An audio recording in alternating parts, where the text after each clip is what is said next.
I'm the chair of the education committee for the ISRP as well as the vice president. I'm going to sort of moderate our session. Thank you, Rachel, for letting me know. So chat is disabled for the audience. So if everyone would use the question and answer tab to put anything in there if you'd like. And then yeah, I don't know a lot of other housekeeping things. We're going to start with one talk, and about every hour I'll try to give us a little bit of a break. So this is our Face Up workshop series. This is workshop 1. And our sort of goal here is to sort of lay the groundwork for what's going on right now with regards to respiratory protection in children, what the Face Up consortium has done to this point, and then talk a little bit on existing legislation and how maybe we could work towards some regulation, just kind of looking at how that has gone for other things. So we have 3 speakers today. We're going to open with Stephanie Holm. We're very excited to have her. She's a pediatrician. She's also an occupational environmental physician and an epidemiologist. She has a great interest in airborne exposure and how they can contribute to pediatric well-being. She's contributed to all sorts of things. And actually, as I'm sitting, so you're now the director of the Western States Pediatric Environmental Health Specialty Unit. You're a former officer with the California EPA. Just contribute to a lot of the way that I became familiar with you was your contribution to the National Academy of Sciences. So I'm really excited to have you. And it was really nice to meet you this morning. So I will hand it off to you, and you can start on your presentation because I know we're kind of strapped for time. So. Awesome. Thank you, Stephanie.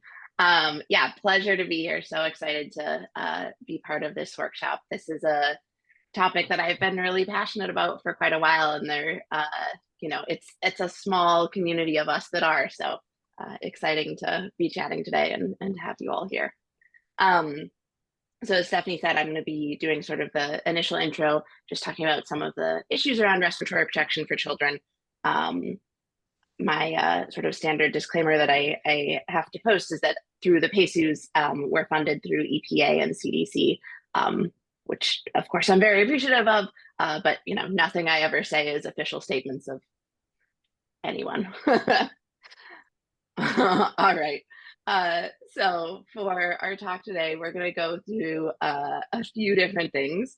We're going to talk about why kids are especially vulnerable to inhalation hazards, and therefore why respiratory protection is really important as a topic, even though it's sort of the lowest on the hierarchy of controls, right? If we can remove those hazards, that would certainly be better. But at an individual level, this is one of the tools in our tool belt.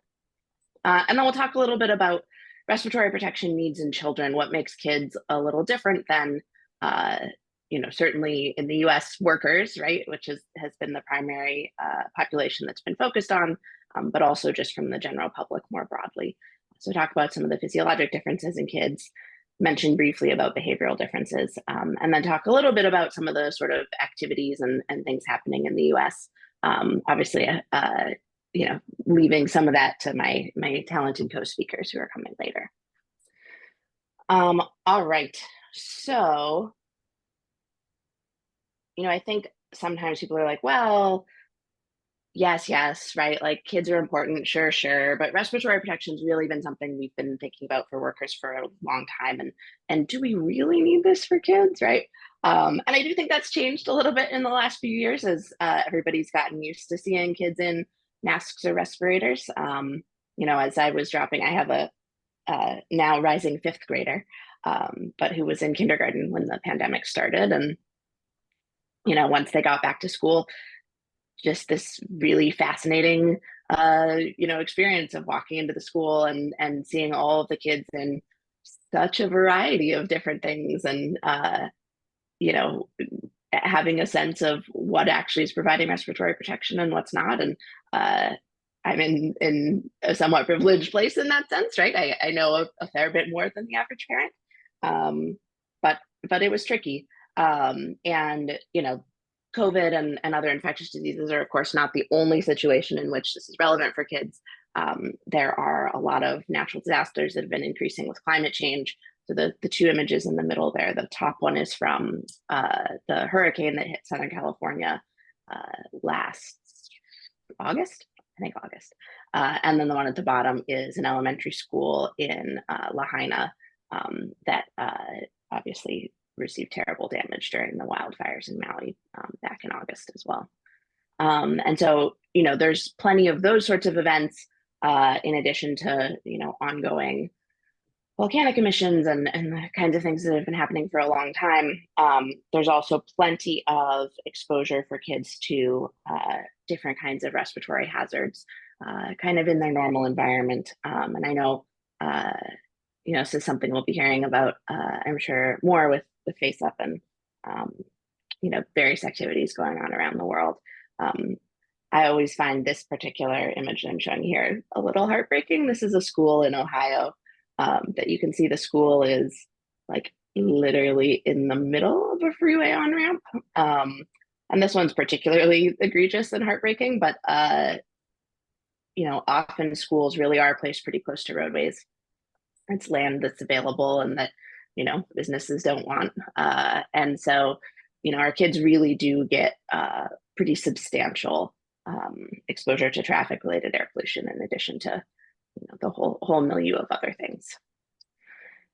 So as a pediatrician that does a lot of environmental health work, I spend a lot of my time chatting with folks about this point, which is that kids really are uniquely vulnerable to environmental hazards, really of a variety of sorts, but we'll focus on respiratory hazards today.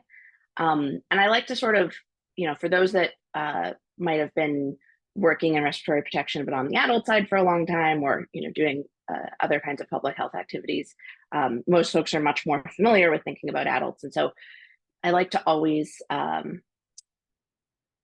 often say that this is the main thing. If you remember nothing else from any of talks that I give, if you can remember this slide, I'll be happy. And it's because it'll give you sort of a framework for how to think about kids differently from the rest of the work that you do. So the four things that really make kids different, one is that they have behaviors and preferences that increase the exposure that they get, again, to a variety of substances. From an outdoor air pollution standpoint, one of the examples of this is that kids tend to be more active than adults, right? They tend to run around and do things outside, which is a good thing, right? Like we're all bemoaning as that goes away and happens less. But it does mean that they're going to be outdoors more, they're going to be working more and increasing their respiratory rate and all of that. And so taking in more of anything that's in their air. Kids also have differences in their physiology. And some of those changes, we'll go into detail about some of the relevant ones for respiratory protection.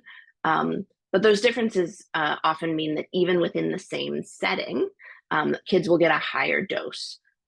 So what I mean is if, like myself, my 10-year-old daughter and my cousin's baby girl are all in the same place, and it's, the air is smoky, we're all breathing the same air, but the baby, then my daughter, are going to get more of that smoke exposure than I am, just because they breathe more relative to their body weight. They take in more air relative to their body weight than I do. The third is that kids have unique windows of growth and development. So, they not only have a longer remaining lifespan, right? So that becomes relevant for things like carcinogens, sort of more time left for it to create a problem. And they're growing. And so anytime you perturb a growing system, if you can affect the growth rate, right, you can have these effects that really become outsized over time as, if you think about sort of a growth pattern that's, following a set direction and you adjust it slightly, right? That may not seem like that much of a difference here, but as you continue growing, right, you can end up with these large differences over time. And then more specifically, there are particular time periods when kids are especially sensitive. And, this varies for a number of different things, but during the prenatal period, during early infancy, kids are growing really quickly. And, I mentioned a minute ago the issue of a higher minute ventilation relative to body size, more air that kids are taking in relative to body size. That's particularly true in infants and young toddlers. But there are a variety of other examples of periods where kids are particularly vulnerable to insults. And then, I used to only ever have 3 on this list, and I've added the 4th, which is that kids have less ability to control their environments. And, sort of intuitively, you're like, yeah, that makes sense. I think this is true on a macro level, right? Kids aren't voters. Nobody's courting the kids' vote. Kids aren't running the city council meetings. But it's also true on a sort of, very specific local level, right? So when we talk about heat illness in children, for example, there's a much higher rate of heat illness if kids are in a car seat or a stroller. And it's just because they, for safety reasons, right, are usually strapped in, but so they can't modulate the temperature on their back. And it's the kind of thing that you often don't think about. But kids often have less ability to control even at a very sort of hyper local level. So with those 4 things, let's dig into respiratory protection for kids and some of the important considerations. Now, I know this is an audience that's way more familiar with respiratory protection than a lot of the folks that I often talk to. I give a lot of wildfire talks for like pediatricians and public health folks generally. And so I'll say that I know that this slide is below you guys, but I included it just to say sort of this is my standard, simplifying things way down framework that I use when I'm when I'm chatting with folks.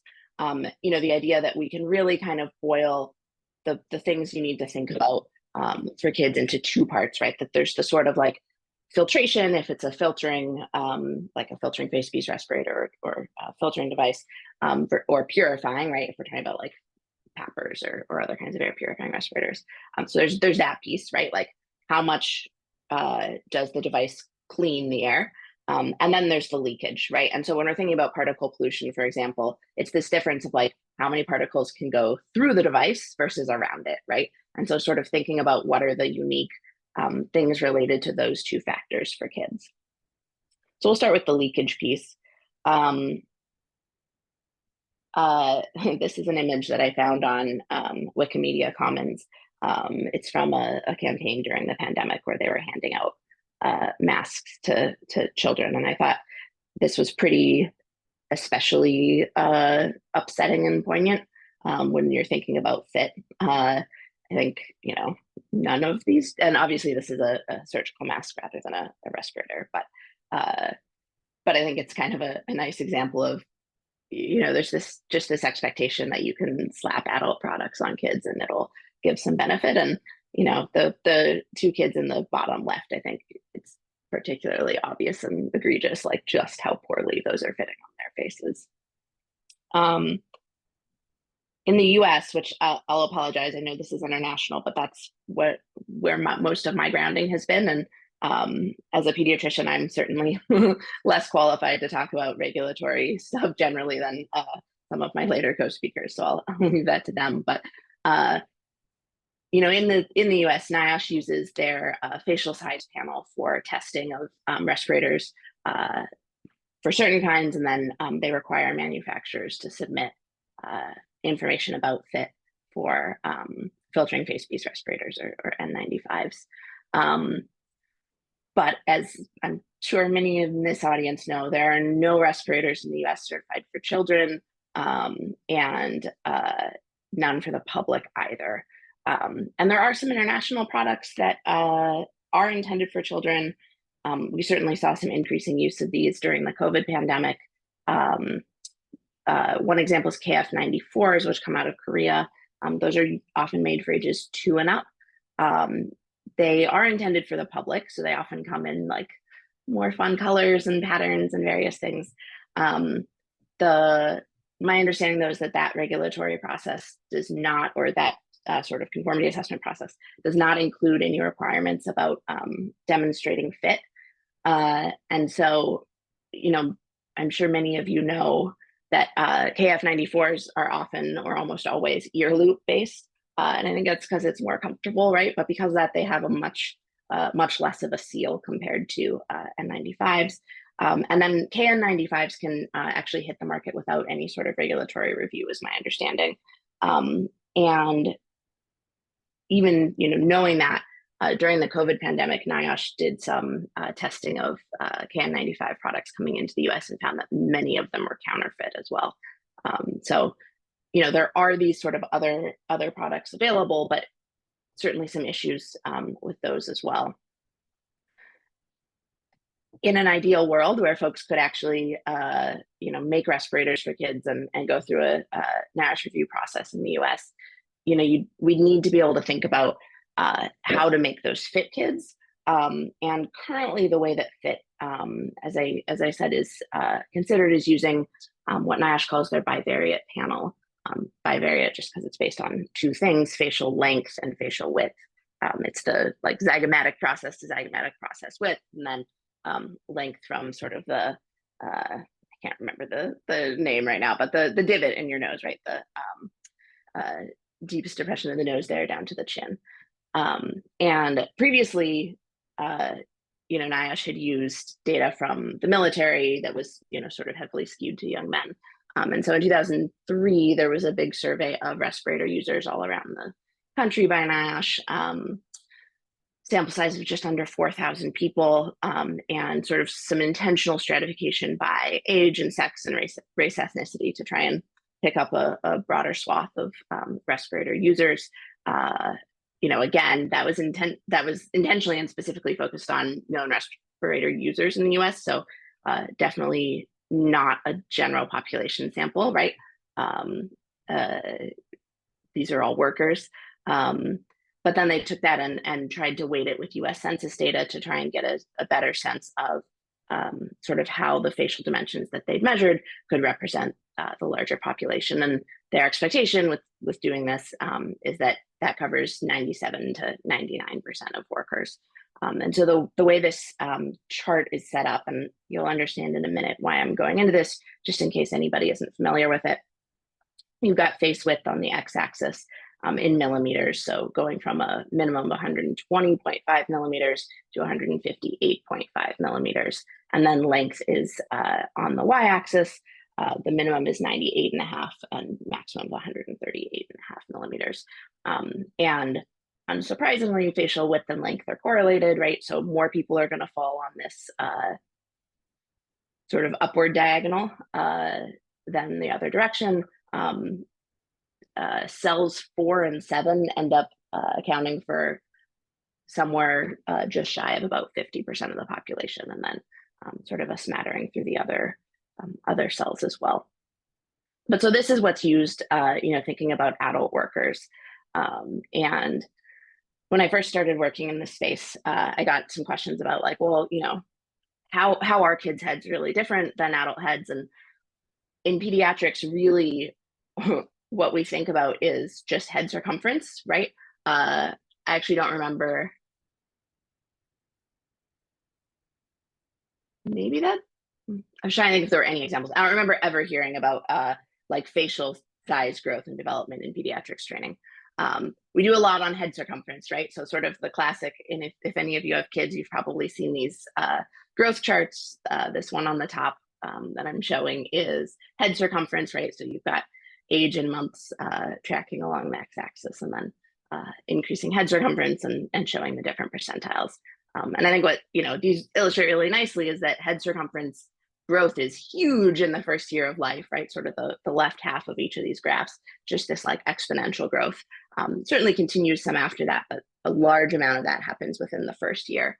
And in fact, kids' head sizes are about 80% in terms of head circumference of adult size by the time they're a year old. And then, continuing to grow, of course, but not nowhere near as rapidly. But anyway, so when I first got asked this, I was like, well, I don't really know much about kids' face growth, right? It's not something we cover. I can tell you about heads, but I don't really expect that facial dimensions would follow the same pattern, right? We all know that just sort of intuitively that the proportion of a 1-year-old's face is really not the same as that of an adult, right? And the area that actually does have a fair bit of data on this is the craniofacial folks, right? If you're doing orthodontia things, or you're doing sort of work related to differences in facial structure and development, having normative data is really important. And so there is actually a really cool publicly available online resource now that it's called FaceBase, and it's at facebase.org. And it's a consortium that has been funded through NIDCR, so National Institute of Dental and Craniofacial Research. As I said, there's some clear applicability of normative facial data to that work. And this database was established in 2009, the idea being that they're creating sort of this big data resource that can be used by lots of different folks. Tons of stuff in here, different, like zebrafish and mouse facial structure and various things, but including human facial data norms. They've got 3D scanning, and then they also have some of the sort of more classic, like caliper-based facial measurements. So the summary statistics that they have for facial growth do cover kids, so it's ages 3 to 40, and it's a relatively decent sample size. Unfortunately, it is all folks who are of European ancestry and identify as white. So definitely some substantial limitations there in applicability to the general public, right? I'm still going to go over some of it because it's the best large data set that exists. But I did want to really acknowledge some of those limitations. So, we're looking at a data set really composed of white folks, and that's been, binarized into male and female sex, even though, we know that there's more diversity in sex and gender than that. So looking at the growth of facial width in kids, and this is I have just graphed out the summaries data from FaceBase, so that's where all of this comes from. You can see in the sort of bluey green color line with the triangles, those are the mean facial width data by age for boys, and then in the salmon with the circles, for males, in the salmon with the circles, those are the mean facial width data for females. And what I've shaded there in the slightly grayish box is the facial widths that start appearing on that NIOSH grid. So remember, we looked at that grid a minute ago. That's what's used for determining fit for respirators in the US. Sorry. Facial widths starting just over 120 millimeters show up on that grid. And so what I'm showing you here is at what age kids' face widths actually sort of cross into that grid. And you can see that for both male and female sex children, that around age 8, the average face size facial width starts showing up in that NIOSH grid. Obviously, they're actually fairly large error bars on all of these, and I'm not showing them just because it gets really messy looking and hard to interpret. So the youngest points here are age 3. Basically, the error bars for those do not hit here. So looking at kind of 2 standard deviations away from the mean. So we would not expect, within the central 95% of kids, we wouldn't expect 3-year-olds to hit this grid. But once you get to age 4, actually some of them will. Those error bars do start to overlap. So, there are kids as young as 4 who you might expect would have a facial width as wide as those that are covered by the NIOSH bivariate panel. Although again, on the opposite side, right, it also means that there are kids as old as 12 or 13 whose faces might be small enough to not show up on that panel width.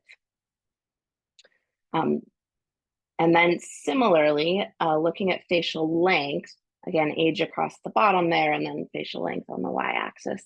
A pretty similar pattern, except that it's a little bit younger that kids sort of cross into the NIOSH panel range, right? Something more in the range of 6 to 7 years old. But again, right, many kids actually are falling on that grid. And something I've been saying for a long time is that I think we have underappreciated the extent to which older kids actually really can use, especially small NIOSH certified N95 respirators. And certainly not all kids, right? But many of them can. And that's a product that's widely available and has good conformity assessment done on it and all of that. And so I think there's really an opportunity to make sure that folks know that for older kids, that really may be an option. Putting both the width and length together to sort of align it to the grid. And I'll step through this because this is complicated, but I felt like it was helpful to put both of these on one graph. So what you'll see in the top right there is a portion of the NIOSH Bavaria panel grid. I've left off the further right-hand bit just because it wasn't relevant for this chart. But you can see again there, right, we've got the cells for grids 1, 2, 3, 4, a portion of 5, 6, 7, and 9, and then 8 and 10 would be off the corner over here. And what I've plotted out here is the mean width and length at each age. Every 3 years, I've given you an error bar just so you can kind of get a sense of how wide those are. It's just too messy if we include all of them. But so you can see at age 3, right, our length error bar and our width error bars are here, 6, 9, 12, 15, and up. And I've labeled these by age. So the face-based database has summary statistics listed for age 3, 3.5, 4, 4.5, and then every year thereafter. And so, similarly to when we're looking at the data individually, kids cross into this grid somewhere between roughly ages 7 and 8. So by age 8, we'd expect that, again, at least for white kids of European ancestry, the average 8-year-old's face width and length fall onto that NIOSH grid. That's not the whole story, right? There's still differences in kids' face morphology, even once the length and width are on that grid, right? So kids have fairly narrow chins. Some of that mandibular growth doesn't happen until later. But I think especially, as we think about respirators that are more flexible, right? The ones that rather than having kind of a rigid shape, those that adapt a little bit more to the face. I do think those length and width pieces are the most important. I mentioned a minute ago some height and length differences by race. There's pretty limited data. There are certainly some studies that have done very specific populations. So there was a Malaysian study a few years ago that looked at some differences and had at least some teenagers included there. These data come from one of the kind of classic craniofacial books, which is by Farkas, I can't remember his first name, but published back in 1994. So these are pretty old data. These come from the late 70s and early 80s, and mostly from folks in Toronto. So, sort of knowing that, but I think it at least gives a snapshot kind of reminder that there really are some differences in those facial growth patterns based on race and probably genetic ancestry. So in the blue there, you're seeing white Canadian children. In the green with the triangles, those are kids of Chinese ancestry. Both of those are showing data at ages 6, 12, and 18. Fairly limited sample size, just to be clear. And then the salmon-y color dot is showing for 18-year-olds, because that was the only data they had in that data set, what the average was for Black young adults. So just, noting that there are differences there. I think this is definitely, this slide in particular is sort of grain of salt data, as it were. It's pretty limited, it's pretty old. But I think it does illustrate the point that, there are differences, and we don't expect that the face-based data necessarily will represent all kids, even though I think it gives us a good sense of some of the growth patterns. I'll just note that there's some really interesting stuff that's been going on, particularly through the pandemic. This is a study that came out of the Czech Republic, where they were, as many of us were, sort of scrambling during the COVID pandemic to come up with solutions for people.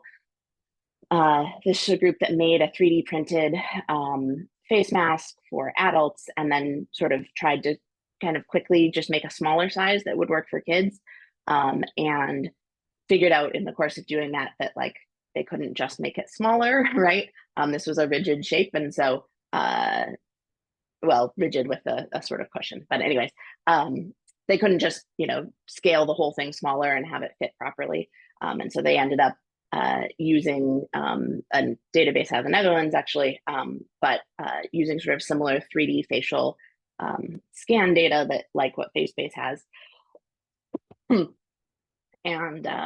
and doing some virtual fit testing, doing some sort of virtual assessments to try and figure out different sizing that would work for different age youth. I think, funny enough, the title of the study includes sub-adults rather than children or youth. So sometimes this study doesn't come up for folks. But I think it's an example of ways in which some of these 3D facial scan databases can be used really specifically for respiratory protection, which is cool.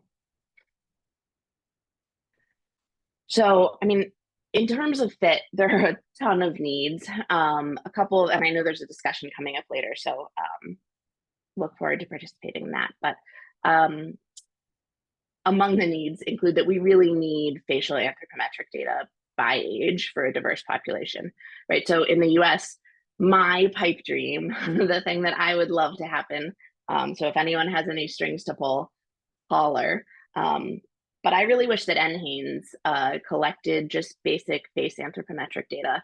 In some future world, it would be lovely if that was even 3D facial scans and something fancy. But even if we just started with like caliper face width and height measurements, right? The NHANES, which is the National Health and Nutrition Examination Survey, does a nationally representative survey, but then they also have a subset where they do clinical exams, and that shouldn't be too difficult of a thing to add to something like that. But again, everything takes political will and power and funding and all of that stuff, right? But in the land where Stephanie is Empress of the world, I would add that in so that we would have good data for a really representative set of kids. We also eventually would need some sort of grid or grids relevant for different age groups. Not necessarily saying that the exact same kind of grid as what NIOSH is currently using would work well for kids. I think that's an open question. When they developed that bivariate panel, they actually collected a wide variety of facial dimensions from those adults that participated and did a principal components analysis to see what dimensions were important, and determined for adults that simplifying it to length and width captured a lot of the variability. That hasn't been done for kids, and I think could be a really interesting exploration. But that's definitely something that is still needed. And then of course, I think fit testing of available things for kids could be really beneficial. As I mentioned, especially in our older kids, we would expect that many of them would fit adult small size respirators. And that's something that I think many folks haven't realized. All right, so going back to my sort of, very simplified schematic for respiratory protection, thinking now about the other half of things, which is the filtration and purifying things, and what are the unique considerations for kids. When I'm thinking about, I have filtration material here because I'm often talking specifically about filtering face piece respirators or N95s, but you can sort of in your brain expand that to include air purifying respirators and self-contained things and all that. Anyways, we're often thinking about really this balance between filtration efficiency and breathing resistance, right? And filtration efficiency is really a function of the material that you're using. So that shouldn't be different whether you're making your product for kids or for adults, right? That's a function of the material. But you're sort of balancing how efficient that can be with how much increase in breathing resistance you're getting, right? I read a paper once where I think, in the setting of severe dust storms, people were trying to be creative and come up with different forms of respiratory protection. And so they were using plain white t-shirts and trying to see, how many layers of plain white t-shirts you would need to layer to get various levels of protection. And they ultimately figured out that to have, I actually don't remember exact numbers, but anyways, to have a substantial decrease in PM 2.5 exposure, they were using something like 20 layers of plain white t-shirts. And I don't know about you guys, but I sure don't want to try and breathe through 20 layers of plain white t-shirts, right? That's not great. Obviously, our commercial products are designed to be much better than that, but I think it's sort of a good illustration of that balance, right? The sort of efficiency versus breathing resistance. And so the thing that I do think is really relevant to think about for kids is this breathing resistance piece, and to what extent is that different for kids than it is for the rest of the population. And I think one way of thinking about this, again, we don't have a lot of direct data, so we're doing some sort of extrapolating from what we do know in various places. But if we look at changes in the mean inspiratory pressure that people generate, right? So when you're just breathing normally, your diaphragm pulls down and your chest wall opens up, right? And you generate a pressure difference between your mouth and the inside of your lungs, and that's what's pulling air in. And then similar, though slightly different process on the way out, right? But so there is normative data for what inspiratory pressure is, not super finely broken down by age, but this comes from a couple different studies. Oh, I apologize, I left the citation off this slide. It's a Pradi, P-R-A-D-I, et al. Study from 2024, which is where the top, three sets of rows come from, and then Schlauser, S-C-L-A-U-S-E-R, 2013 data. That is where the adult data come from. But anyways, looking at the mean inspiratory pressure in kids and through adults, you see that there's actually sort of a normal distribution. So let's look just for a moment at the females, just an example. So you can see in childhood, we're at like 66, 82, 97, 89, 93, right? So that's sort of age 18 to 50, relatively smooth up at the peak there. And then after that age starts dropping again, 80 for females who are 50 to 59, 75, and then down to 65. So somewhat symmetric, right? That our older folks are generating inspiratory pressures actually that are fairly similar to the ones generated by kids. Certainly there's a lot of work to do looking at details of work of breathing, but I wanted to just sort of, as a quick and dirty way of thinking about this, think about how that compares to the maximal inspiratory resistance that's allowed through a NIOSH certified N95 respirator. So that maximum is 3.2 centimeters of water. I know I've been told by manufacturers in the past that many products actually are quite a bit below that, but that's the regulation. So to just get a sense, in adults, right, a resistance of 3.2 is somewhere in the range of 2 to 4% of what your mean inspiratory pressure is that you're generating, right? So it's going to change that pressure by a little bit, not a huge amount, but it's not zero, right? In kids, it's a little more, but again, it's similar to what the change is in older adults. So for 4 to 11-year-old males, which again is a really wide age range in kids, right? But it's somewhere in the range of a 4.2% change. Young females, it's a little bigger, more like a 5% change. Those aren't huge differences. I would expect that the fit issues are actually probably more substantial and more important than this difference in inspiratory pressure. But as I mentioned earlier, kids do breathe faster. They are taking in more air. And so, these differences in pressure could over time add up, right? And substantially increase kids' work of breathing. I know in adults, there have been studies that have shown that these changes in maximal allowed resistance do map well to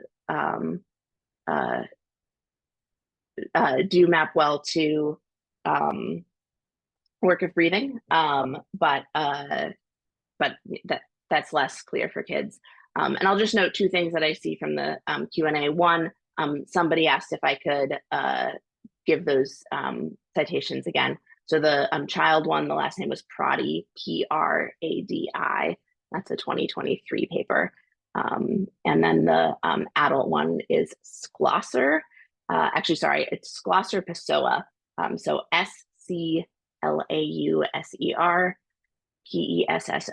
and I can type these into the chat later so people can see them.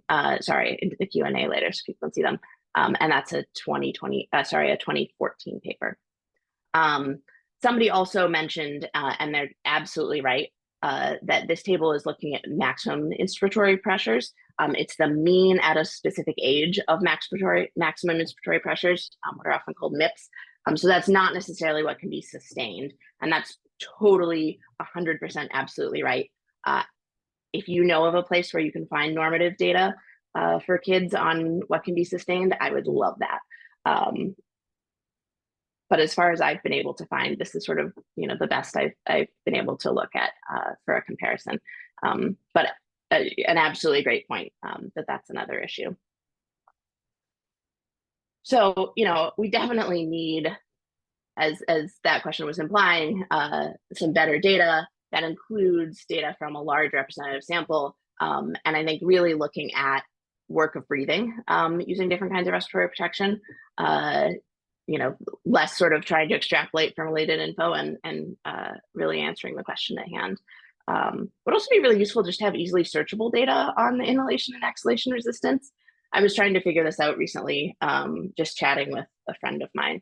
And I was like, maybe I could actually figure out which products like just have a really lower resistance of the things that are on the market right now. And it's not super easy to find. So I think that could also be really helpful. As I mentioned, I really do think that the ability to generate sufficient pressures is probably much less of a difference than the differences in facial fit. But that's me sort of going out on a limb a bit, and we'd definitely benefit from some more data. One of the things that I've always said is that we just need to make sure we're remembering to listen to kids. That for kids who are old enough to tell us if they're having difficulty with breathing, that sentence cut off. We should just make sure that we're always giving them the opportunity to give that feedback and listening to them when they give it. I'll note someone just dropped in the Q&A that NHANES does include anthropometry. Absolutely. I meant specifically facial anthropometry though. So they do height and weight, BMI, and head circumference. But as I mentioned earlier, head circumference certainly matters, right? Like how long you make straps for securing an N95 is going to be different based on head circumference. But they really don't have that facial anthropometry data, which could be really useful. All right, just talking about behavioral differences for a second. I think this is something that folks are pretty familiar with. I've always liked this image. This was from I think Passover dinner about a decade ago, where there were various folks invited to the White House, and the White House press pool got a photograph of a 2-year-old just like absolutely losing it on the floor of the Oval Office, or actually not the Oval Office, but on the floor in the White House. And this picture just always makes me giggle, right? It's sort of a good example of like the extent to which kids have just a different conception of what's important and behavior for different spaces and all of that. And generally kids, as we talk about, are more physically active. They're also more fidgety, right? So when we're talking about something that has to form a tight seal, that fidgeting can really come into play quite a lot. Kids have less ability to understand complex risks. I'll be honest, I actually don't think that the general public broadly, we don't do a very good job with our science education. So I think risk is actually a tricky concept for a lot of people. But kids have less of that sort of frontal lobe control at this point, and so they're less able to both assess risks and then think through how risk modifying behaviors can play into that over the long term. And there's been some interesting work. I think actually one of my co-speakers was a important author on this one, but looking at things that affect kids' perception of respirators, and that could influence some of the behavioral differences, and that design is really important to kids. I think it's probably actually important to adults too, right? Like nobody likes to go around looking stupid. But one of the things I noticed in COVID is that a lot of the kids were picking KF94s because of the color choices, the pattern choices, all of that kind of stuff. And as I said, this study bore that out. And also that kids are really influenced by how much they perceive it's easy to breathe within a particular product and how much their face gets hot. So moving more specifically, and then I'll try and end just a few minutes early to be able to take some questions. More specifically to what's been studied looking at respirator efficacy in kids, there are only a few scientific studies. So there's one out of the Netherlands looking at sort of young school-age kids wearing filtering face piece respirators in small sizes that were secured by the study team. So sort of a best case scenario, right? They're like really making sure they fit well, but that those kids did have 92 to 97% decreases in their exposure. So, was possible to achieve a really good fit for those kids with best case scenario. There's a study out of Singapore that designed a filtering face piece respirator for kids and were able to show that they could get a quantitative mask fit with that one that had been designed for kids. And I know from a work group that I was on a few years ago that some manufacturers have said that they have proprietary data on successful N95 fit testing in children, particularly sort of looking at foreign markets. Again, all the grains of salt anytime we're talking about manufacturer data, particularly that we can't see. But, I think it does, all of that together implies that we do have the ability to get, a good fit and to have efficacious respirators in kids. As we mentioned, there's not any products that can be marketed for kids in the US. And I will note that there is some potential concern. Some studies have shown that if you have more of a breathing resistance through whatever device you're using, there's a potential for increased leakage if you have a poor fit. And so I think that is one thing just to be aware of, that particularly poorly fitting respirators may not provide much of a benefit from other things. Interesting comment in the Q&A that I think is longer than I can discuss right now. So yeah, we'll save it for the discussion, but it's a good one. And then looking at respirator safety, also limited studies, but those that exist generally suggest that kids do fairly well. So, there have been a number of studies looking at walking tasks, running activities, putting kids on a treadmill, doing normal play, and then being on a treadmill, et cetera, et cetera. And most of these have shown that even when some of the physiologic parameters increase a little bit, so often you see increases in heart rate or respiratory rate, that these generally stay within normal limits. And so they are increasing somewhat, but we wouldn't expect these to be a problem for kids. Early in the pandemic, there was a lot of concern, popular news stories about increases in CO2 levels within various kinds of face coverings, and that I think there were some particularly splashy headlines about air quotes poisoning children and all of that kind of stuff. We haven't seen, when folks have actually looked at the physiological measurements in kids, we haven't seen major differences. So even though you are able to pick up higher levels within the masks, that hasn't sort of played out as showing health effects in the kids. So I think that's a useful piece of information to know when folks bring up those somewhat alarming data from early in the pandemic. Just before I wrap up, I'm just going to point you to a couple of resources. So there was a wildfire smoke and children's health workshop that was hosted back in 2021, co-led by US EPA and the Pediatric Environmental Health Specialty Units that I'm part of, Cal EPA, looking at factors related to wildfire smoke exposures in kids. And one of the things that we pulled together as part of that workshop series was a group of experts to talk about respirator guidance. And so this is showing on the EPA wildfire guide post-publications update page, which I've given you a little QR code there, so you could go right to it if you're interested. It has the info from the workshop, including recommendations that the respirator group made. Again, a lot of this is, sort of extrapolating out from the best information we have. We don't have ideal information, but this was designed as a set of information that could be used by either local public health people or whatever, to say, okay, well, we know that this is sort of the best information, best evidence and expert opinion that we have right now for respirators in kids and pregnant people, and then take those messages and adapt them to whatever their specific population is. On the right, I'm showing some of the resources that we've made at the Western States PACU, and I'll show you our page in a minute, or give you the information for our page in a minute, sort of based on these respirator guidance points that were developed in that working group. Lots of cool things happening in regards to respiratory protection for kids.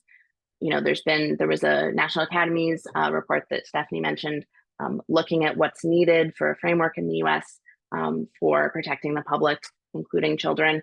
I've gotten pulled into a lot of these things as the pediatric expert.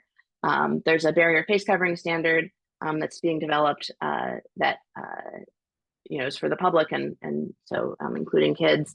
There's a group with an ag health group looking at respirators in kids, currently doing a systematic review.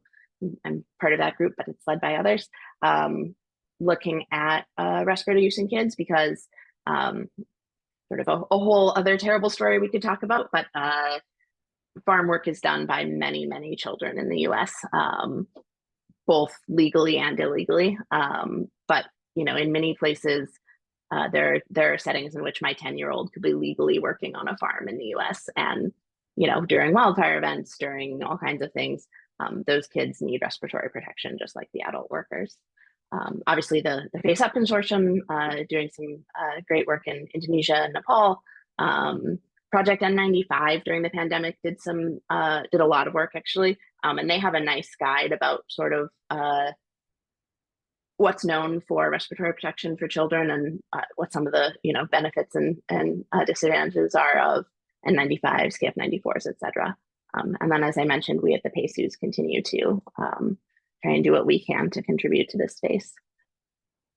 So I got that one, Jessica. Jessica said one more item for the list, ASTM work item to develop a public health. Oh, sorry, public health respirator performance standard in addition to barrier face covering one. Yes, Jessica's totally right. That one is happening as well. There are so many things, right? I can't list them all, but yeah, that's also an important one. This is our information for the Western States PACU, Pediatric Environmental Health Specialty Unit. The QR code on the lower right will take you to our webpage. It's wspacu.ucsf.edu. We also have a X, formerly known as Twitter, page. We have a Facebook, we have an Instagram, we have a YouTube. We create a lot of informational material on pediatric environmental health in general, some of which overlaps with this respirator work. And I'll just plug one specific thing that we've worked on a lot in the last couple of years, which is we have this mobile toolkit that freely available. It's mobile optimized. You can pull it up on your phone and get good information about pediatric environmental health anywhere you need it. It's designed for providers, but there's also companion handouts for families. So always like to point folks to that. Free, widely available. We've spent a lot of time working on it, so use it, pass it on to all your friends. So in summary, kids have smaller faces. They generate slightly lower respiratory forces, although definitely, lots more work needed there about both, what the most important metrics are and all of that. Lots of room for discussion later. Some kinds of existing masking respirators likely can be used to decrease kids' exposure, but certainly more work to happen there. I do think it's good for us to let folks know that that's a possibility. I think there's a misconception that, a 17-year-old, there's still no product that could possibly work for them. And that's just not the case. But definitely still a need for coordinated regulatory structure in the US to manage that entire process of respiratory protection for the public. And as I said before, especially children, since they're particularly vulnerable. So I'm going to throw back up this just so that folks know where they can get stuff from us at the PACU if you want it. And I have just a couple minutes for questions. I think theoretically my time block goes till 9:05, right, Stephanie? So I saw Dan dropped in there that they've started to collect data for a possible standard. And Dan, I'll promote you to a panelist if we have time at the end of Simon's talk left over, or at the worst case, I'll promote anyone who wants to participate in the brainstorming session to panelists so that we can have a discussion about that. Just while people want to drop in any questions in that question answer, I wanted to say that this is just exactly what I wanted to lay the framework for really where we are with respiratory protection for children, maybe specifically in the US, but I think that a lot of that could be more broadly applied, right? I also have a shameless plug. If you're going to give your shameless plug with QR code, which I wish I had for mine. But you mentioned how many people here attending this may have more familiarity with respiratory protection, and that's likely true. But I will say that the ISRP's ultimate goal is to actually educate people about respiratory protection, right? So if you're in this audience and you aren't a respiratory protection specialist, but are interested in the issues surrounding respiratory protection use, please join us. We need you. And if you are a respiratory protection specialist, you better already be a member, but please come participate in the education committee or volunteer to help. We run off of volunteers. So yeah, shameless plug about that. I did have a question specifically just for me. When you talked about the crossover, so I actually was working at NIOSH for some of the development of those bivariate panels in the head forms. I don't know, I'm sure you've seen them, but they were based on a lot of 3D scans in specifically Pittsburgh, right? So you talked about the one from Toronto, same thing, very limited geographic area. But and funny enough, actually, just as a side note, a good chunk of the face-based data is actually also from Pittsburgh. I think it's partially just coincidence. Pittsburgh has a very large, I went to medical school there, funny enough, but it has a very large active medical center. So I think it's a little coincidence and a little that they're really active in, medical research broadly. But yeah, I think the craniofacial data that's in there comes from Pittsburgh, Seattle, and I can't remember, but those are the 3 sites that there's data in there for right now. So also Pittsburghers. Yeah, so I participated in their development there. And I was just looking when you were talking about the crossover from into the NIOSH bivariate panel with the children's faces. I mean, it's likely that those smaller adult faces began as the much smaller children's faces, right? So you're still talking about a huge difference in coverage, really. Yeah, okay. I thought that was definitely still a huge difference in coverage. Part of why I bring it up is that I'm going to pull up a slide again for just a second. So I slid this in here without you guys realizing, but this is my daughter. And this is a picture of her actually at the Pittsburgh airport during the COVID pandemic. And you can see she's wearing a duckbill N95 respirator. And, I don't have a port account. I've never done a quantitative fit test on her. But again, I'm in the lucky position as a parent of being fairly knowledgeable about this. right. And, I think it fit her pretty well. I think she was getting pretty good protection from that. Certainly a lot better than many other children that I saw. And that's not to say that that'll work for all kids. And as you mentioned, right, the kids that have small faces probably become the adults that have small faces. And so we probably aren't going to be able to have a product right now, right, that of what exists currently. that's going to work for them.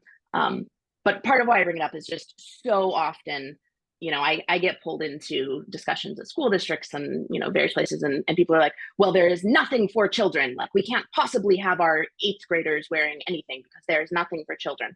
You're like, well, you're right and wrong, right? Like, we don't have a framework that's certifying or reviewing these things for kids in this country. And also, by that age, like, most of our kids probably do fit things that already exist. And so to just sort of summarily throw all of those possibilities away really makes me sad.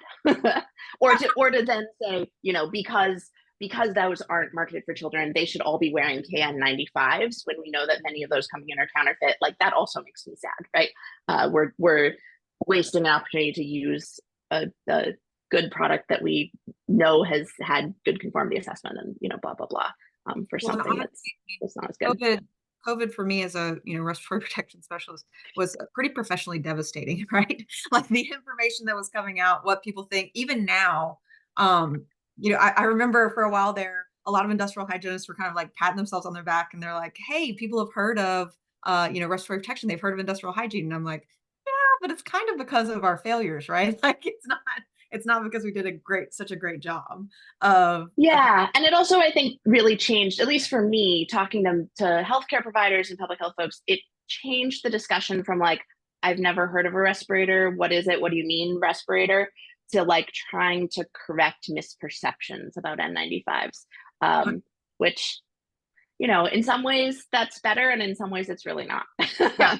Well, and it just goes to show that, that's one of the things I hope we address in the workshop is just, no matter what, how do we educate people? And if we don't educate people, will there ever be the real demand that gets the supply to go down to where it's accessible, right? Because there's just so many moving pieces. And I don't want to miss, we're running out of time. So Nick put a question in here. Any indication? Yeah, I see. I'm sorry, Stephanie. To respiratory protection for, you mentioned that it is harder when we saw the young child throwing a tantrum in front of the principal. Although I felt like I wanted to do that a few times, but politics in general makes me feel that way. Yeah, no, it's a good question. It's variable, and I think it's variable by age. Certainly, anybody that had young toddlers during the pandemic knows how tough that can be. My daughter went back to school partway through first grade in the COVID pandemic. She wore an N95 respirator to school all day, the whole rest of that school year, and all day for the entire next school year in second grade when they had the kids masking. And, again, my kid, she hears about all of this stuff a heck of a lot more than other kids. She also wasn't the only one at her school wearing a respirator of some sort.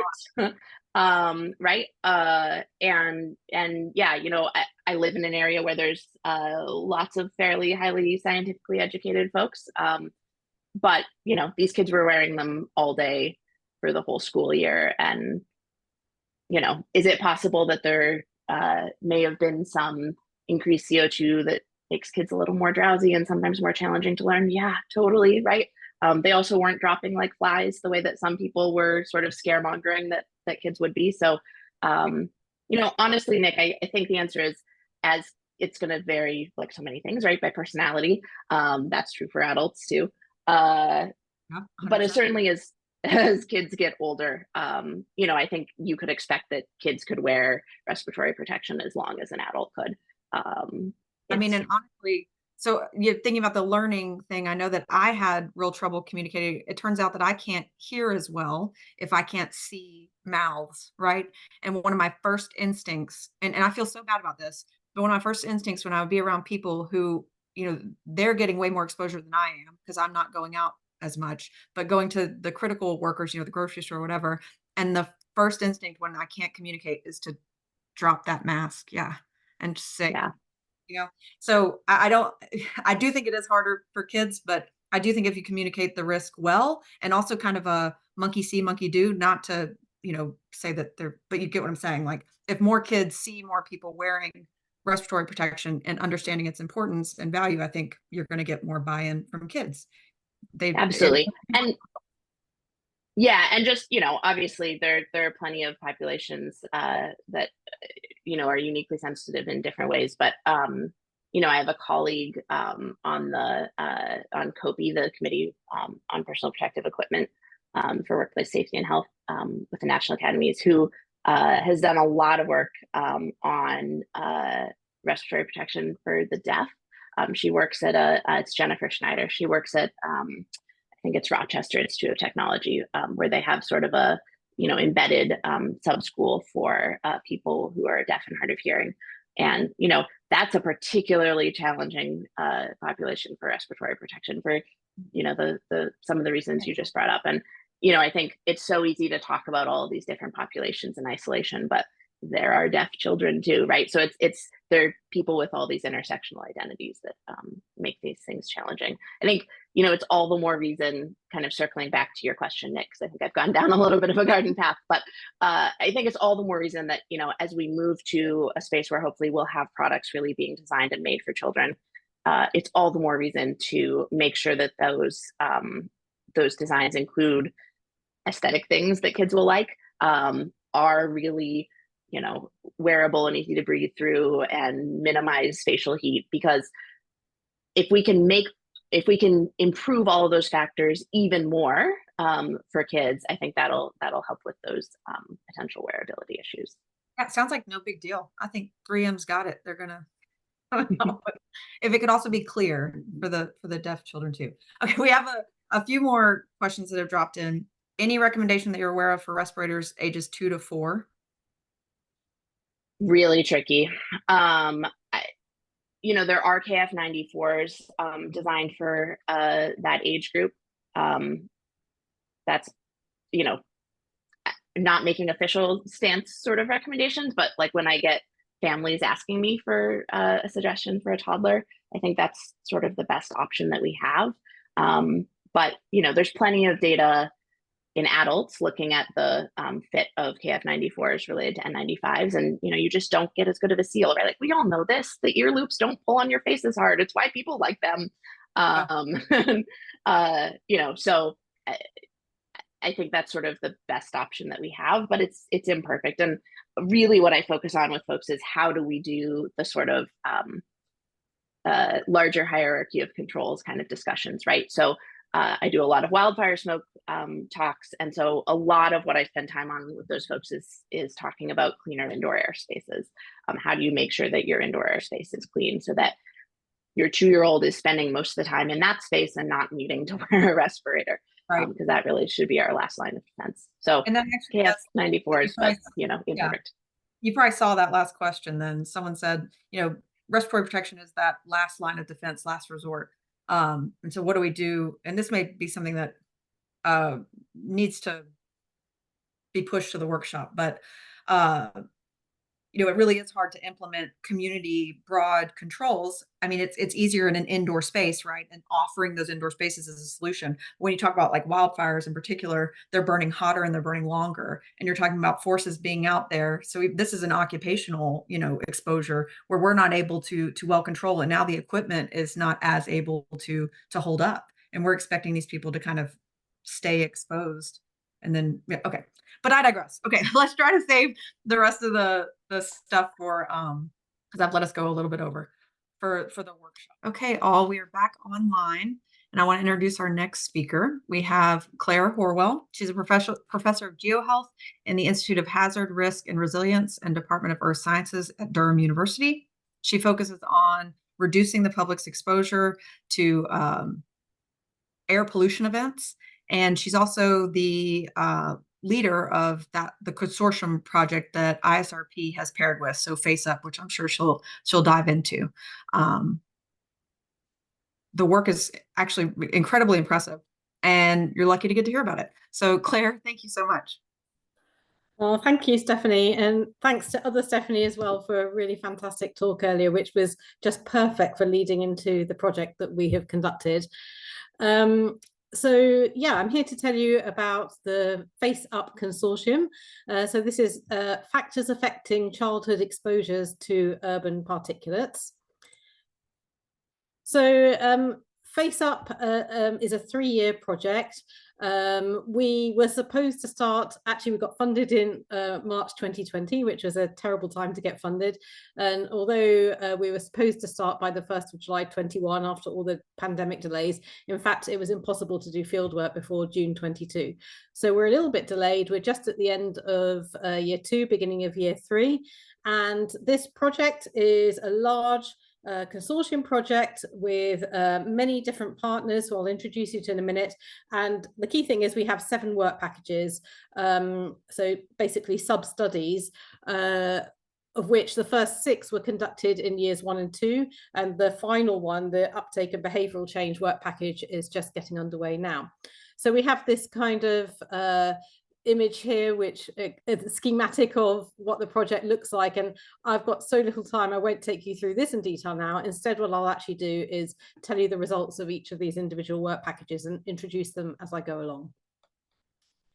So this is our project team. I'm not going to introduce you to everyone, but within the team, we have experts in exposure science, occupational hygiene, air quality monitoring, psychology, social research, health law and ethics, public health, epidemiology, anthropology. I could go on and on. It's a hugely interdisciplinary project, and our team are based at Durham University in the UK with myself, the Nepal Health Research Council, and then in Indonesia, we have the University of Indonesia and the Institute of Technology in Bandung.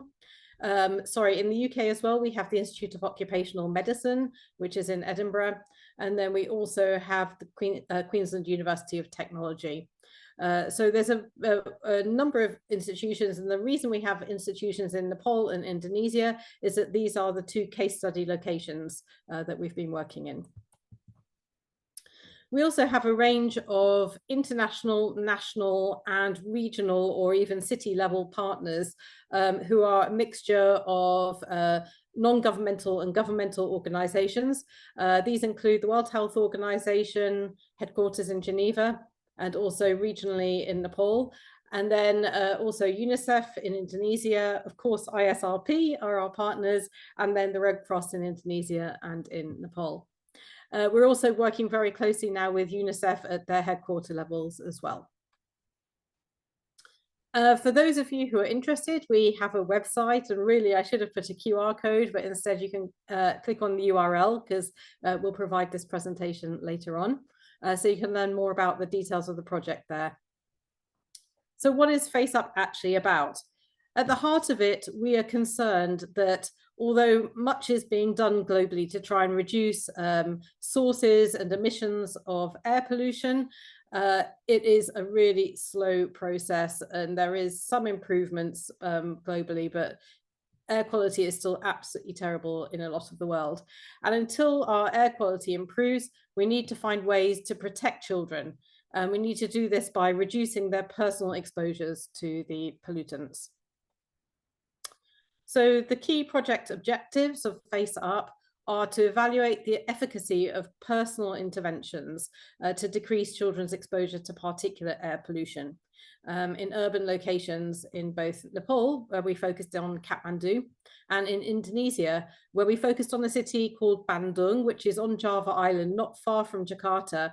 And the reason we chose this particular city is because the air pollution is poor, but also because the city sits in a kind of topographic basin, quite like Kathmandu, and they're of similar size. So they were good kind of comparison locations.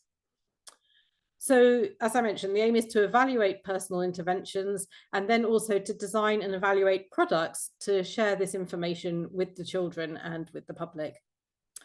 So initially we looked at a range of different interventions, but actually due to, for some reasons, because of the pandemic and the change in use of respiratory protection, we realized that there was so much work to do on respirators and child use of respirators that the entire project became focused on that. I said here KN95 respirators, and that's because those are the most common kind of certification available in both Nepal and Indonesia, although we also use some equivalent standards.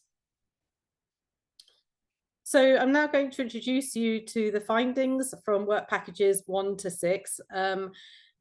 I can only go through these very, very briefly because of the time I've got. So if you're interested to hear more, we're going to be presenting on many of these work packages on the Thursday morning of the ISRP conference in Oxford in September. So please do come along to those those sessions and hear more about the detail of what we did. So in our first work package, we needed to look at children's exposure to air pollution in order to understand what their daily routines were like and when within their daily routines they were most exposed to high levels of pollution. So what we did was we asked 60 children, 30 in each country, to carry a backpack that was purpose made, and it contained a low-cost particle sensor in the front of the backpack and a GPS unit inside, and they carried these for 1 week, and I could tell you more about that if anyone wants. I can't see the chat and Q&A, but if there's anything important to interrupt me, please could you interrupt me, Stephanie, and tell me if I need to stop. Yes, of course, keep going.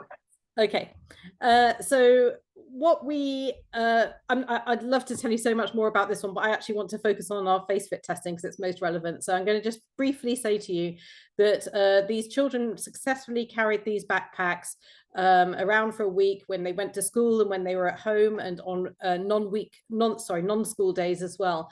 And on the right hand side here you can see a graph showing one child, this is just an example of one child's exposure throughout the week that they were measuring, that they were carrying the equipment with them.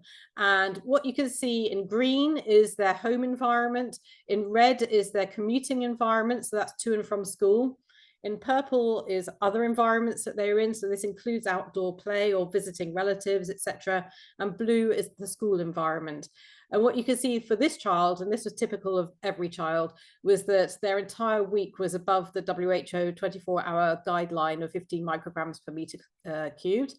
But we also saw that some children had quite high exposures in the home environment. And unfortunately, we weren't able to find a single factor that was influencing this. So I should have said that we also asked the parents to fill in questionnaires about their routines and the kind of dimensions of their home and the ventilations in their home, etc. And it wasn't that the children with extremely high exposure all had smokers in the house, for example. None of these homes anymore cook with solid fuels. They have all converted to gas. So there wasn't an easy answer to what was causing this indoor air pollution, but it's definitely a problem. But we also see peaks, the red peaks are all the commuting to school. Particularly, we saw that when children commuted on motorcycles or scooters, which is very common in both countries, they have particularly high exposure. And you'll also notice that concentrations in general were not great, but were lower when they were in the school environment. And actually, if I were to show you data for the means across all of the data, then the school environment was actually the lowest in terms of particulate pollution. So being in the classroom is actually the kind of safest place, if you like, for children. Often in air pollution crises, the schools are actually closed in both countries.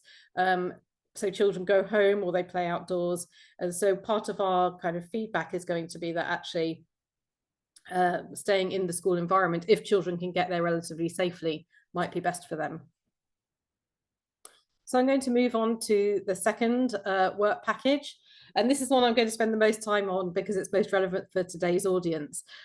We then evaluated the efficacy of children's respirators. So these were certified respirators, mostly KN95, but also I think one FFP2 and one KN94 mask that was readily available in Indonesia and in Nepal and marketed for children. And there were two parts of this test. First of all, we wanted to check that these respirators were not counterfeit. So actually, Eva Dixon, an ISRP executive member, was kind enough to offer to do some filtration efficiency tests for us in her lab. And she tested the filtration efficiency of the respirators. And then we also conducted fit tests on 60 children's faces, 30 in Indonesia and 30 in Nepal.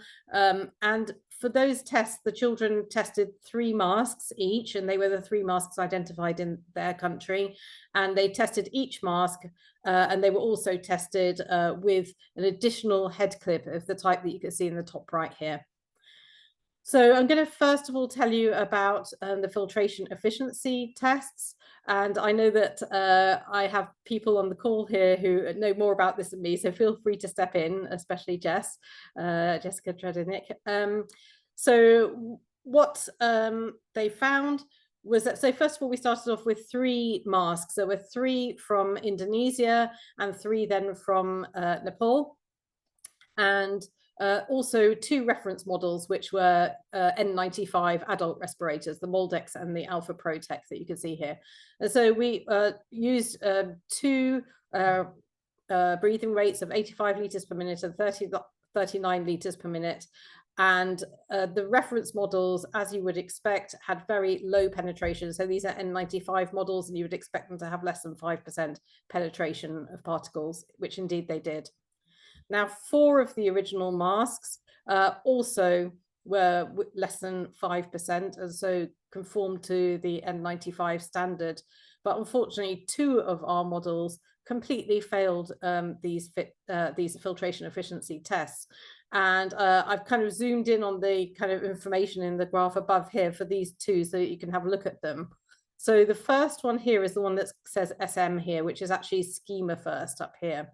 Now, this was a mask that looked like a proper respirator, but what you can see is that the FFP3 and the Schema First logo, they're not printed on the mask, they're actually kind of heat sealed onto the mask. And in doing this, they have actually changed the filtration of the mask so much that it substantially failed the test. There was nothing else about the mask that would cause that to happen. Then there was this mask, which is called Carry On. And you can see this is a pattern mask, and as soon as it was taken out of the packaging, it felt different from the other masks in terms of the thickness, the number of ply or layers within the mask. And in fact, it completely also failed these tests. So we think that this mask is just a complete counterfeit that has got KN95 written. It said it online, and I believe it said it on the packaging as well. One thing to note is that all of these masks, I forgot to say this before, had ear loops apart from the N95 adult masks that you can see here.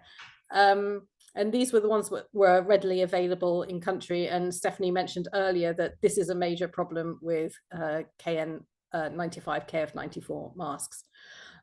So anyway, when these 2 masks failed these tests, we then brought in 2 new replacement respirators. They're called Fitu Mask and Pukana. I also forgot to say these were both in Indonesia, and so these 2 were sourced from Indonesia. And thankfully, both of those passed the test very well. So moving on to the fit tests. So for our children, we measured face size and shape, as Stephanie was just explaining. The children then carried out a 2-minute NIOSH modified fit test. So this is much shorter than an occupational fit test, but is also approved. And each child was asked in the 2 minutes to bend over, to talk, to move their head side to side and head up and down. And they did this for all 3 tests and all 3 masks from their country. And they also did this for the masks with a clip as well as without a clip. Since you told me to interject, did the fit test method permit the tester to assist the participant in donning the device, such as through oral instruction, or were they given instructions and did not receive any coaching or assistance? Yeah. Also, were redons permitted? Also what, sorry? Were redons permitted, like redos? Okay, right. So this was an optimal fit test. So the child put on the mask, and then the trained researchers then optimally fitted the mask for the child. So the mask was fitted as well as it could possibly be on the child's face before the fit test started. So they didn't do any redos because they had already made sure it was fitted as well as possible. Yeah, thank you for that. After each fit test, the child filled in a questionnaire, which was about their perceptions of fit of the mask and also how breathable it was and how comfortable, how hot it was, etc. And then at the end of all the fit tests, they were asked a separate questionnaire, which was related to whether they would ever wear the masks again and whether they had any preferences among the masks, including like whether they preferred the pattern mask, etc., or the different shapes or the different colors. So we took the data and we calculated a fit factor, which most of you will know is a measure of how well a mask seals against the wearer's face. So you take the outside mask concentration and the inside mask concentration. And actually, I'll come back to that in a minute because I'll explain a little bit more about how we did those tests with the children. So first of all, I want to just go and talk about the face length and width data, and this fits particularly well with what Stephanie Holm just explained to us. So we looked at the width and the length of the children's faces, and here you can see the data are divided by age and by country. And where you see the circles here, this relates to the, actually I think when I copied this across, this circle may have changed shape. It's these four face shapes here and this one over here were the ones that fell within the adult size range using the ISO 2010 standard. So most of our children in this study, their faces were smaller than the adult sizes that are used in certification, etc. So going back to how we actually conducted the tests, here, if you've never seen a fit test before, what you do is you basically you insert a probe inside of the mask. So this tube actually continues through a little hole into the mask, and the hole is sealed here. And we used a salt aerosol, which is completely non-toxic, and obviously we had to go through ethical approval. And so the concentration of the salt aerosol and any other ambient pollution is measured in the room, so outside the mask, and also internally through this tube. What you see here is actually the child who had the best fit factor of any of the children in the entire study. She's wearing a hijab and she's from Indonesia. You'll notice that actually the mask is sitting over her hijab, and we were very interested to know actually whether if children do this, which most children or adults wearing a hijab would definitely fit it over the mask and use a clip like this, whether that would impinge on the fit. And this child actually had a fit factor of more than 200. So she more than the occupational kind of threshold for passing the test is 100. So she more than passed the test, despite this obvious problem with how the face mask was actually donned. And I said it was optimally donned, but in fact, you know, looking at this, it perhaps wasn't. So to give you the overall results, the fit factors were relatively low for most children. So there was the odd child like the one I just showed you who passed with flying colors, but actually most of the children failed the fit test. And this was expected from the start. We never thought that these ear loop respirators would result in a pass in an occupational fit test. Now, when we look at a fit factor of 10, so what you have to think about is what the exposure reduction would be. And even a fit factor of 2 means that there was a 50% reduction of particulate exposure inside the mask. And what we found was that when wearing the ear loop clip, it improved the fit, and this was by 40 to 50%. So there was a big improvement in the efficacy of the face mask when it was worn with a head clip or an ear loop clip. So let's put this in the context of PM 2.5 concentrations. This concentration of 48 micrograms per meter cubed is the mean concentration that we saw for the children in work package 1 who had their exposure measured across the 2 countries. And if we look for one particular mask, the OnCare, which is the best mask that was used across the different experiments, the fit factor without a clip, the median fit factor was 3. So this reduces an outside concentration of 48 micrograms per meter cubed down to 16 micrograms per meter cubed. And with the clip, the median fit factor moved up to 4, which reduces the PM 2.5 concentration inside the mask a little bit further. So yes, the respirators were fitted optimally during the test, and it is clear that there is a need for children and carers to understand how to achieve this optimal fit in real life situations. But we also found, as you can see back in my original slide, that there were some children for whom the respirators just did not fit at all. These children had a fit factor of 1. In other words, that there was no difference between the outside air and the inside air. And you can see here the gaps around the mask or the respirator at every place. So this shows us that some respirators are just, they may be marketed at children, but the shape of them, if you actually look, where this is on the nose, it's far too big for this child's face. So finding respirators that are actually properly designed for children's faces is really important. So I'm going to move on to our work package 3. We took the data from work package 1 and work package 2, so the exposure data and the fit test data, and we then found baseline data that's available through the global burden of disease data and through other sources, looking at baseline health measures such as asthma incidence and asthma hospitalizations, etc. And we conducted a modeling study to try and understand in different scenarios how children wearing masks in these scenarios over time would affect their health and also their health into the future and their life course. Now, I should say that this modeling exercise is still underway, but what we are seeing currently is modest to moderate improvements in their health outcomes, depending on when and how they wear a mask. I haven't included further details here, but I can answer any questions later. But for example, if a child were to wear a mask for 1 hour a day during their commute to and from school, that would result in modest improvements in various health outcomes, such as asthma incidence. If a child was to wear a mask for 8 hours in the school environment, then you see an even greater improvement. But obviously this brings in an ethical dimension of whether it's the right thing to do for a child to wear a mask in the school environment in terms of their learning and their communication. But perhaps in severe air pollution crises, it is okay for a child to wear a mask for a day when they're at school, as they did in the pandemic. Anyway, we're considering these different ethical issues. I'll talk more about that later, and analysis on this work package is ongoing.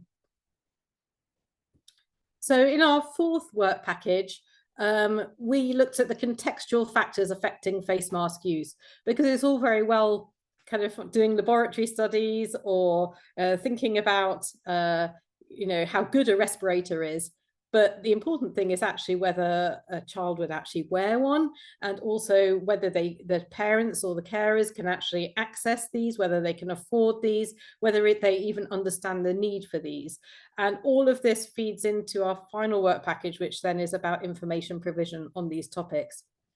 So this was a very large work package, and I can't possibly tell you all about it today, but some key points are: we looked at the contextual barriers and the facilitators which influence children's use of respirators.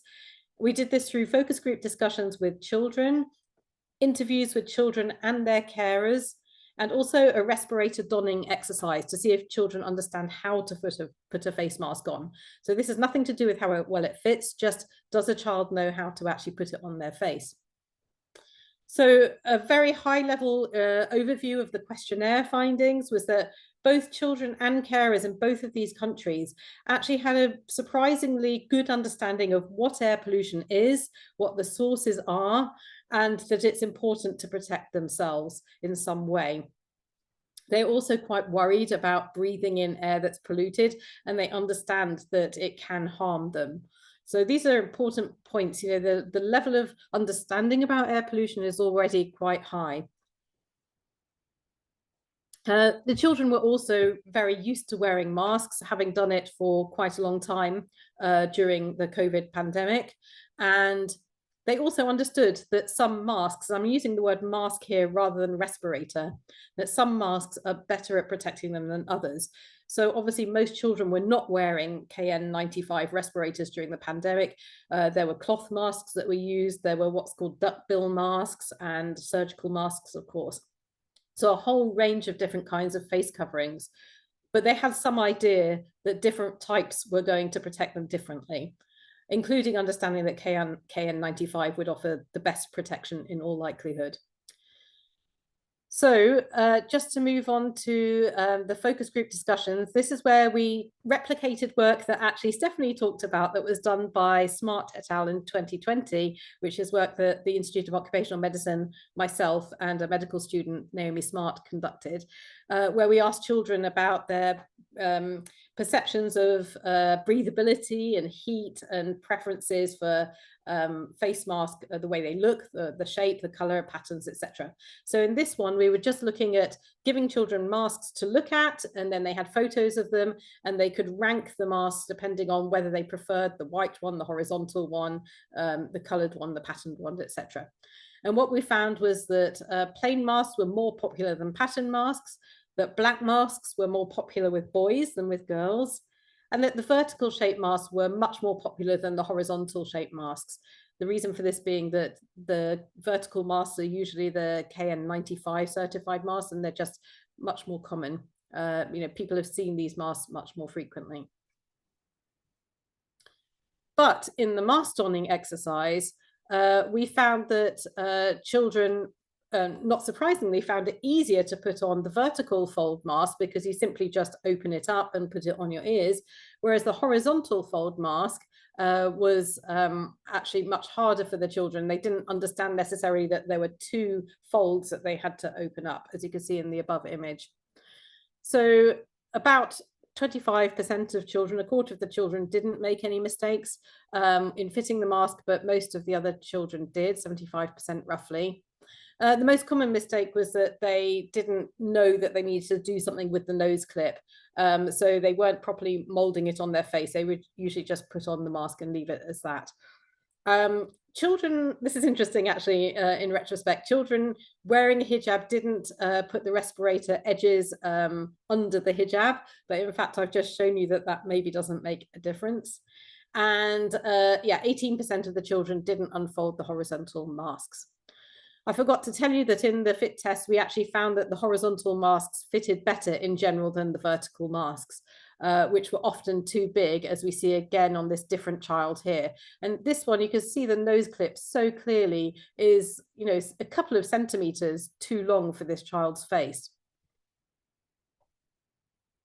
So time is running out. I'm going to move very quickly on to the rest of the project. We looked at policy and governance as well. So this basically is what policies are already in place in these countries for protecting children against air pollution. We did this through interviews, workshops, and questionnaires with different policymakers in the different regions and levels of government. We found that there are structures for air quality management, but not really for air quality information provision. And neither of these countries have existing targets for communication of protective measures for children. So this gives us something to contribute. So we're now, I'm going to move on. I'll tell you about that in a minute. Another very important work package, and the final one that I'll talk about that we've just are completing now, is the ethical considerations. So when you think about provision of face masks for children, it actually brings up a lot of ethical issues, not just related to the safety concerns, which Stephanie went through, but also related to the fact that many people are not going to be able to afford a certified respirator. So then agencies have a dilemma as to whether they are only going to recommend the best type of protection. So this is the humanitarian and public health principle of effectiveness, or whether they're going to recommend that something is better than nothing. And so if you can wear a surgical mask, if that's all you can get, then that's going to be better. Given our fit test findings that many children were way off passing a fit test, but still their exposure was reduced, even with quite poor fit, it gives some confidence that even if they were wearing a quite well-fitted surgical mask, which we do know from previous studies can offer relatively good filtration efficiency, then something probably definitely is better than nothing. So what we're going to be offering is we've developed ethical decision-making frameworks, and we're going to be offering workshops for our local agencies to help them make these decisions. And we're also developing a second framework to help them prioritize recommendations and provision of respiratory protection when there are scarce resources across an entire community. So the reference that you see here is in reference to an earlier study that we conducted, which this one builds on. This one here was for adults, and we're now kind of doing the same thing, but for children. So I won't go through this. I think we're running out of time, but this is some of the framework that we are developing and the different humanitarian and ethical aspects that we would talk through with our agency colleagues. So just to finish off, I'm going to finally tell you about our plans for our final year. So to remind you of our schematic, this is the uptake and behavior change part of our project, and we are supporting policy development, working with agencies in various ways, like with the ethical decision-making workshops, and also developing policy briefs, and the work that we're doing with ISRP to try and think through some of the supply challenges and the regulatory challenges related to trying to get children to be able to use and their parents to afford these kinds of respirators. We're also then embarking on development of informational products, which we are co-developing and evaluating with the agencies, with the children, and with their carers for uptake at both a local and global level. And I'm not going to go into huge detail now. I'll talk about this more in September at the conference, but we will be developing products. What you see on the right-hand side here is equivalent products for adults that we previously developed for volcanic ash. We are going to be developing similar products for children, and we're going to be working with children to help them tell us what kind of products they would like. So I'll just skip over that. We're going to be asking them about who they would like to appear in videos, for example. If someone's going to show you how to put on a face mask, do you want it to be a parent or a doctor or a teacher? Who would you best learn from? We're also going to ask them, would they like to see these videos as cartoons, animations, or real people? Again, how would they best learn from this kind of video? So those kinds of focus group discussions with children will take place in August, and we will talk to their teachers and their parents, and also to the agencies, and tell them what the children have said, and then get their feedback and develop the products after that. We'll also be developing an accompanying pamphlet for the parents. This is an example of one we did for volcanic ash, and there will be aspects of this that will then move into a product for urban air pollution and about children's protection. And again, this will be co-developed with the parents, teachers, and agencies. So I think I better stop now.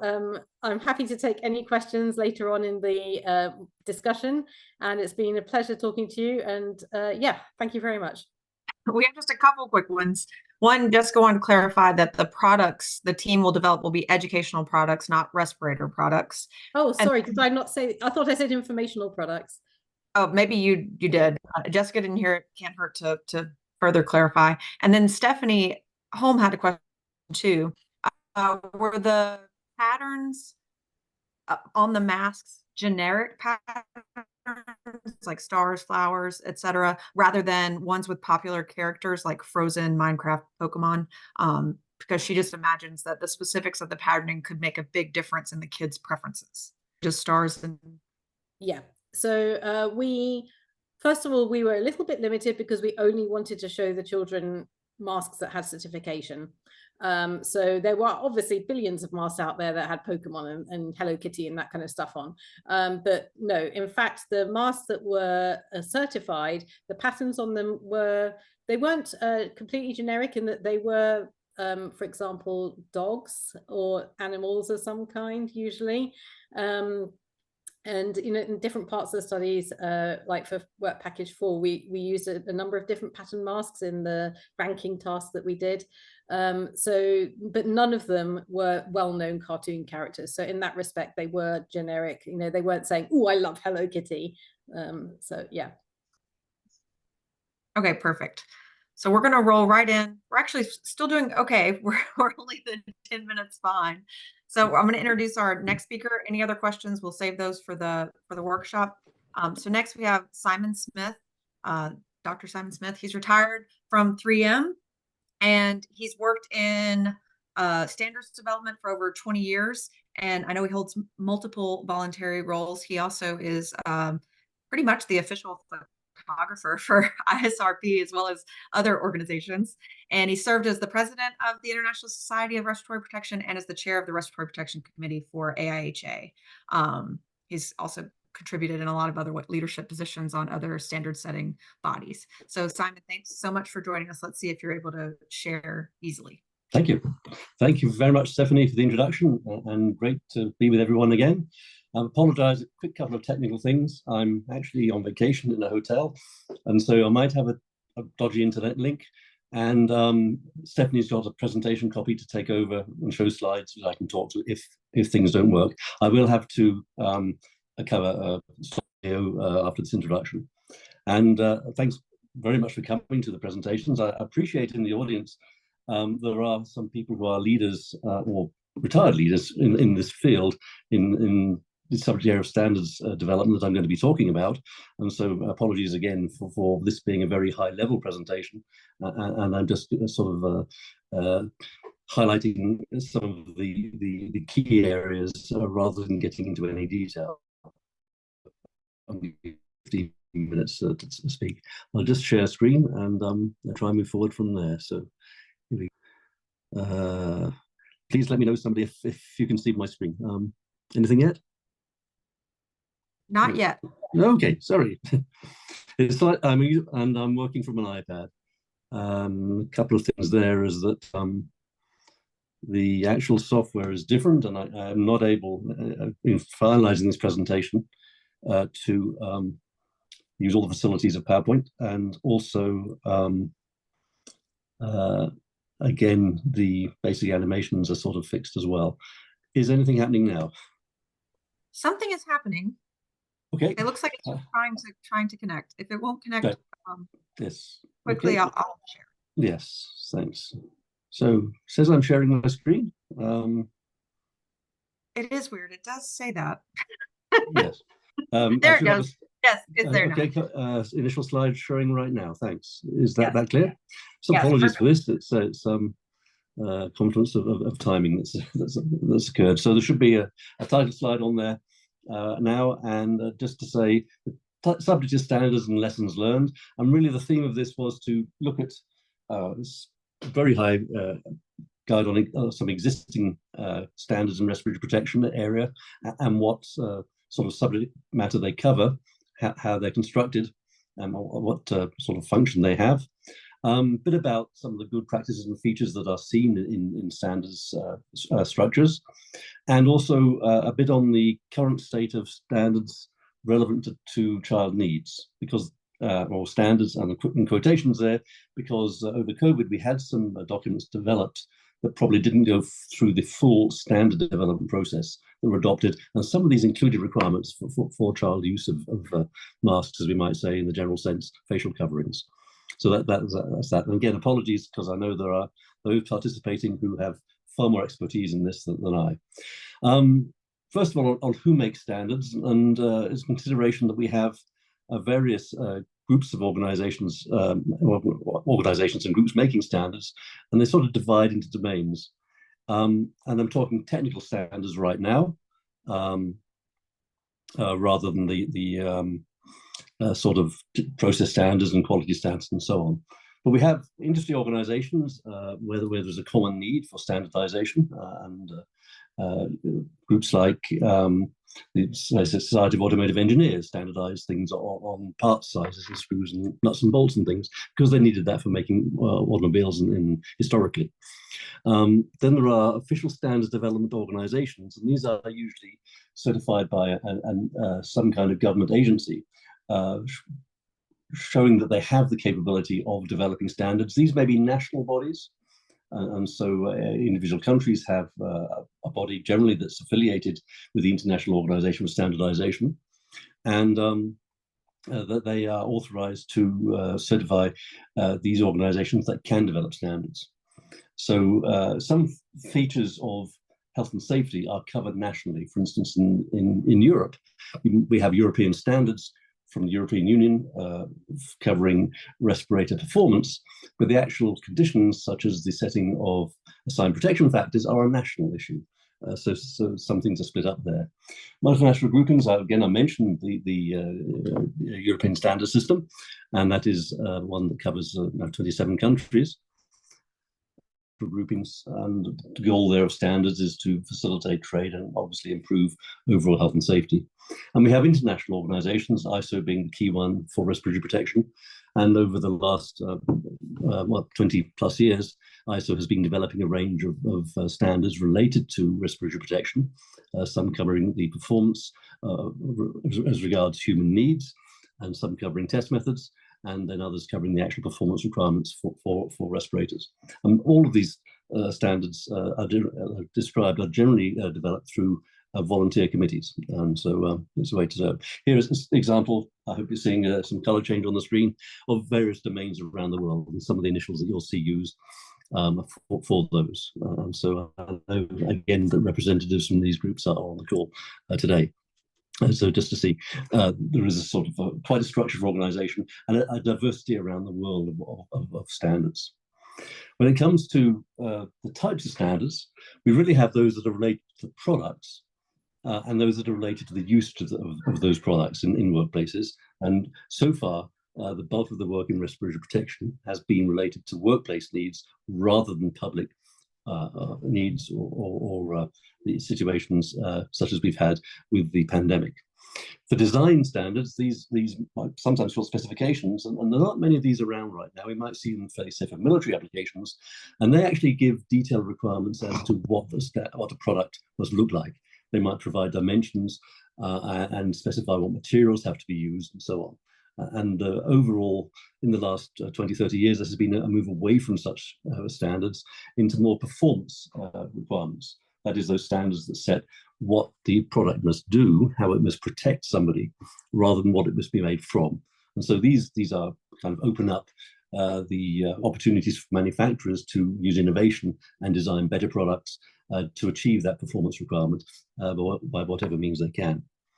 The standards that relate to testing that often support performance standards, so that describe standardized test methods, so that when it is described that the filtration efficiency must be 99.97%, there is a standard method to determine that in these performance standards. And so again, we have consistency across the board. And there are what we might call process standards that provide such things as requirements of documentation, quality systems, and so on, associated with the manufacturing of products. And so that these, again, support not only the performance at any one time, but also the ongoing consistency capability of products over time. And so there are standards covering that. And such standards as these would then become part of a national certification system. And so I haven't got details on that, but it is generally the case. There may be a system that is, say, organized by a government agency, as in North America, where a standard is applied to a certification system, or it may be, as in Europe, standards that are actually put into effect by various national bodies that can then assign to certain agencies the ability to approve product as third parties. And they would then invoke the use of test labs following those standard test methods to create a structure for certifying products where there's some choice about where you can go to obtain the certification. So that's the product-related ones. When it comes to usage relations, related, there are, again, standards determining when you might use a product, what workplace hazards or what sort of events might trigger the need for product use. And this may be, say, a workplace where there may be chemicals involved, determining the concentration of those materials in the air. And then if they're above a certain threshold, again, that is often determined by research and by committees, how you then might go to select products. So that would be determining the type of respirator that's needed based on the hazards that are present. And then often the selection may also require the criteria for fitting respirators, and again, the various fit test methods that can be applied to ensure that respirators are actually going to be effective. And there are standards that might provide information on how to use, how you don and doff a respirator, how you check the performance, maintenance and change out procedures and so on, and how you might dispose of the products. Some of these are combined into one document, and some domains there may be separate documents covering all of these different factors. So that's a sort of a bit about the hard use of standards for respirators. Overall of this, I've been involved in development of standards for 20-something years, and there are, I know, many people participating in this call who have been involved in this process. So some of the things that have come out of this sort of work that seem to be good things to have. I've got sort of 6 big boxes here to go through. A good systematic structure of how different standards are organized and administered. Having a single authority for administration is very good, and a structure to drive the process, developing standards and updating them and maintaining their availability. Having good access to standards is important. Having a list of standards that can be searchable, having links and so on, having the information sort of in one place. And Europe's very good at this. They have a sort of systematic structure with their standards and lists you can search. I might say North America perhaps isn't quite so good, because when it comes to the standards for workplace respirators, there's some basic documents, but then some things that are spread out. And if you want complete information, you kind of have to look sometimes in different places according to the type of product you're looking for. And ready availability, Europe is good in that it has, as I say, readily available lists of standards and links and so on. But when it comes to actually acquiring them, you may be putting out several €100 in cost just for a fairly simple document. Whereas in North America, the availability, these are basically available for free. So it's a contrast there, but it's something that, again, according to the need, some standards organizations have to fund their operations and so need to sell standards. Other times, when it's a government operation, they can afford to provide the information for free. And a consistent layout of documents is important as well, so that users comparing, say, different types of product can compare the requirements and readily find information. How standards are developed is important as well. Some places we have fairly directed government development and perhaps some limited public input, whereas in many domains we have a structure that requires a balanced input from a community of stakeholders. As it says, manufacturers, users, agencies that regulate and evaluate workplaces, test laboratories, get the academics involved, labour groups, and those organisations that have to provide training in the use of products. Sometimes specific expert groups are called in to obtain their feedback and input. I've been involved, say, with updating Canadian on selection, use and care of respirators. We've been consulting with, post-COVID, of course, with medical users who had experience during the pandemic of using respirators to bring in their feedback, as it were, their needs for improving this particular standard. A consensus approach is often used, where there's a general agreement sought rather than sort of unanimous consent. And often public input is part of the process. Often standards have to go through a section of public review that is part of their development. So there's a couple of months where feedback can be obtained on a draft so that it can be modified and people have the chance for input. So these are useful factors. When it comes to the content, the scientific basis is very important. There have been concerns sometimes that, say, industries may want to overwhelm committees so that they can have certain ideas put forward and make it easier for them to sell products that may not be the best. This balanced stakeholder approach and the application of scientific principles throughout tries to keep this on an even keel. And also, again, the idea of promoting innovation means that we might say avoid the 3 Ps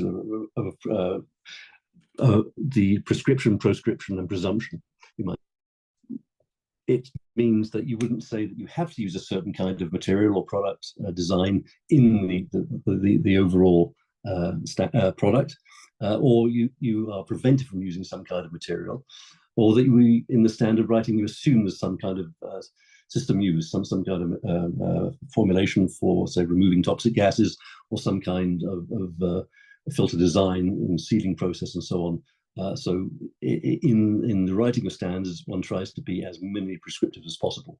So again, that allows the manufacturers and designers of the product to come up with new ideas, so that, again, providing in this case, a respiratory protection product is providing necessary level of protection and maintains the requirements for human needs in terms of air supply and minimal effort for breathing. The product can be whatever design a manufacturer may like. Standards can usefully undergo periodic updating as well to deal with new technologies and new challenges, and over the time in between standards issues, getting input from the community is useful, so that as people may have found difficulties with some aspect of the standard. There may be changes in other legislation, such as, say, where you have a particular test chemical used to evaluate a product, and that then becomes unusable because of perhaps the ozone depletion protocols that came into place in the 90s, or there may be other requirements that make it hard to find certain of the test materials. Those can be addressed in the standard updates. Monitoring usage is something I don't see that much before, but if a standard isn't really used at all, if no one's taking interest in it, one has to consider whether it's necessary or not, and how you might want to change it to make it more useful. And so seeking feedback throughout is part of the process. And a couple of other things as regards the community. One has to bear in mind the impact of changing standards, and dramatic changes may cause issues. Manufacturers may object because there may be added costs unnecessarily, or they may not appreciate the need for these changes. And sometimes sort of bringing in new terminology, new sort of classifications and so on for products may cause user confusion. So you have to consider training aspects as well. We don't want to make standards too complicated for people to understand, so there has to be a particular way of language used, and maybe a simplification of classification sometimes, and allowing user choice as well, so that there can be, where it's possible, the ability for users to choose between different kinds of products according to the level of hazard that they face.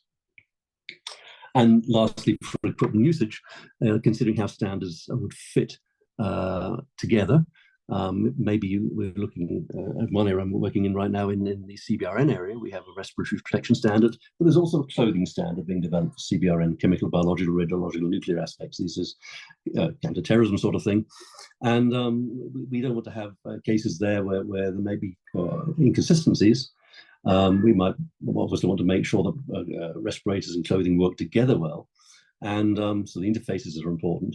We also want to make sure that we're not making things impossible while one standard is saying one thing and another standard is saying the opposite.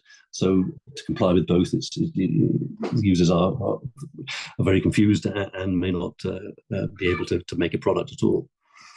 And of course, when it comes to respirators, aspects beyond the protection of need, comfort, convenience, cleaning and reuse, of course, has been familiar during the COVID era right now. So that's some of the factors to consider. As needed by the user, and Stephanie's talked about some of this. I've perhaps spread what she mentioned out slightly. Think of the 3 Fs: filtration, fit, and function. We recognise obviously that filtration is important, but the ensuring that the air going into the wearer is passing through all of the space for filtration means that fit is important. There's not bypassing and leakage and so on, so that they're not protected. And if the wearer do their job or live their life appropriately, if they have to take the mask off to speak, or it becomes so hot and uncomfortable they remove it, and obviously in those times they don't get protection, the aspects of function, like that breathing resistance that we talked about, is key as well. So these are the things that are important in respirators to bear in mind. Oh, sorry. So just looking at the aspects for children right now, and I think, I apologize, I'm duplicating a bit of what Stephanie has said just in aspects on the research on facial sizing. has been working in recent years. I would note that during World War II, there was the issue of respirators for children, and it might be interesting just to look back at what studies were done back then, just for historic interest. And there are some countries that do require the provision of respirators for their entire population, and so child-appropriate respirators are available there as well. Though these are often powered air systems rather than filtering face pieces or close-fitting masks. But prior to COVID, yes, there has been very little research on sizing of respirators. It's been, again, where there has been a study, it's been on the medical side rather than on the respiratory manufacturer side.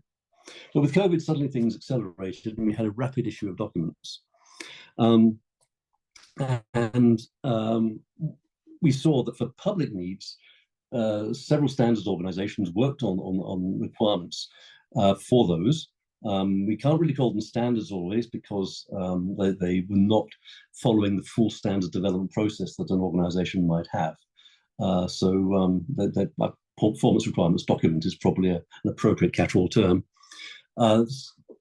These had limited sets of requirements, and the products do not really qualify as respirators, but sometimes we do mention that. But unfortunately, also the word mask is too much of a catch-all to use sometimes.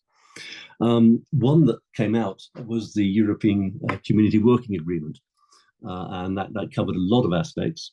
And some of those have been adopted in part or full into other countries. Norway and Czech and Serbia have adopted that working agreement, which did not go through public review, for instance, but they have adopted it as a standard in their own countries.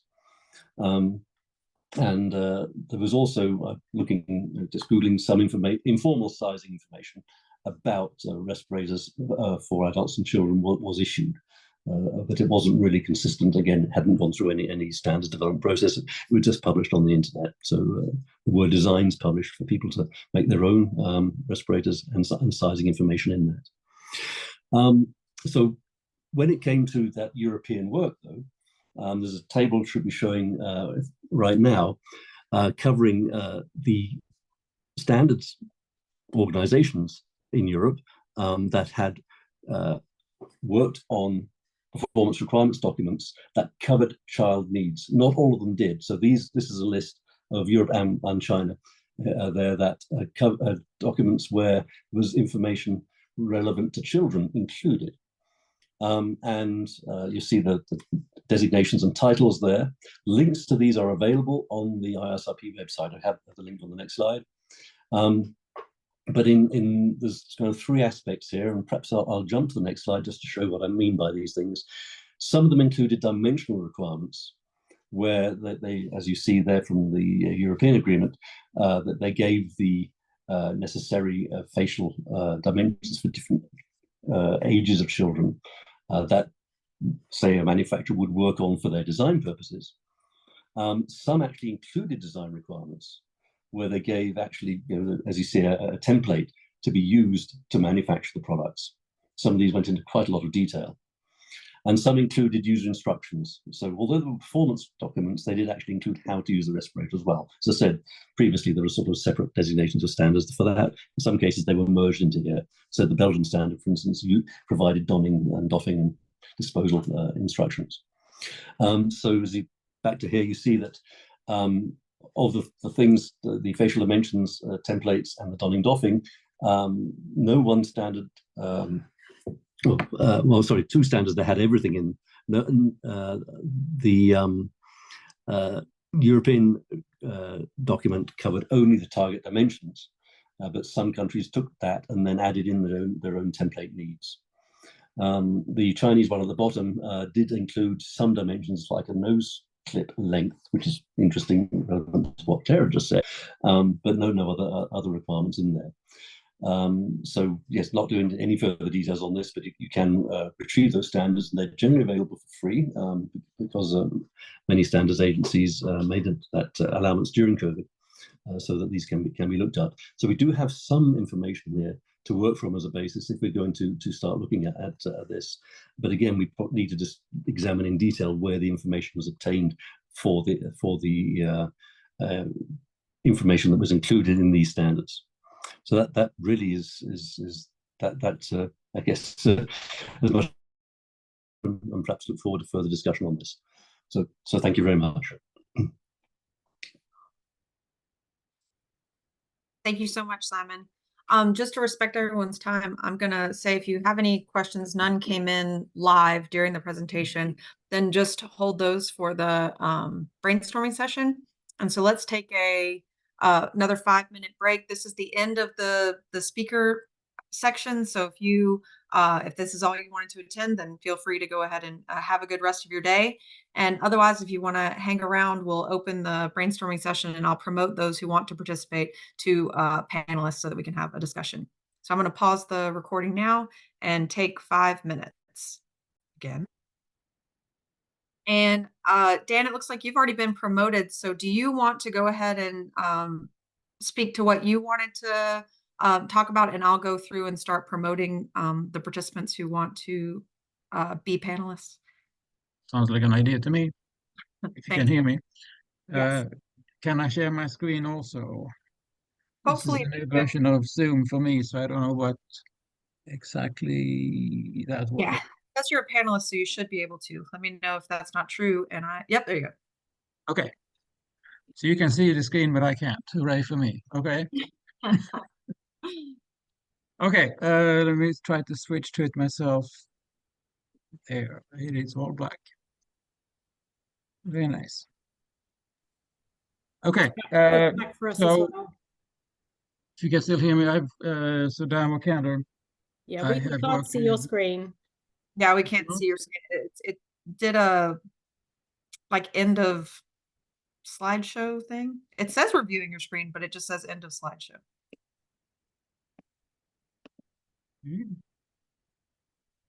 Let's try this again.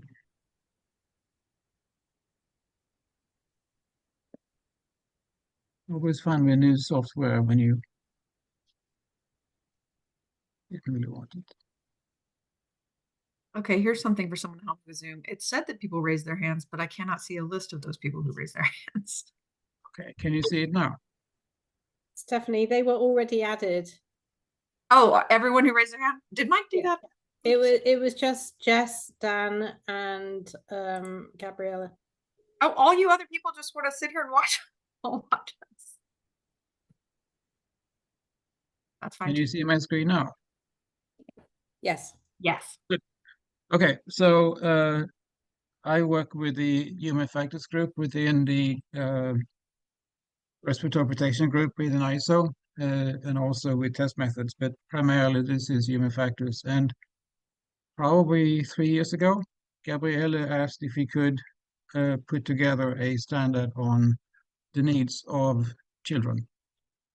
The trick is that most of these standards are for occupational use, so some standards groups may not even be allowed to write things for kids, but we have gone ahead and started to put together information in general of what children need. So the information, this is what we started with about 3 years ago. So what ages are children, and at what age do they become adults? And we've seen today where the face shapes, the face sizes come into the adult range. And that was very good information to see. I'm very happy to see it. So the second line here, facial size and shape, we may have more information now. What do we need the respiratory protection to protect against? Well, probably not paint fumes, but dust and smoke we have seen examples of. How hard do they work? And how much do they breathe? And how does that change with age? Since that tells the designer of the filters how much air will go through the I'll call it mask because it's easy to use. And how hard can it be for them to breathe? Stephanie showed earlier on today the maximum inspiratory pressures that people of various ages can generate, and we need expiratory pressures as well. And are they particularly different from adults or not? Choice of filters versus blowers like PAPRs or fan assisted. That's something to consider. And is the tolerance to oxygen and CO2 and temperature different from adults? So those were our initial thoughts.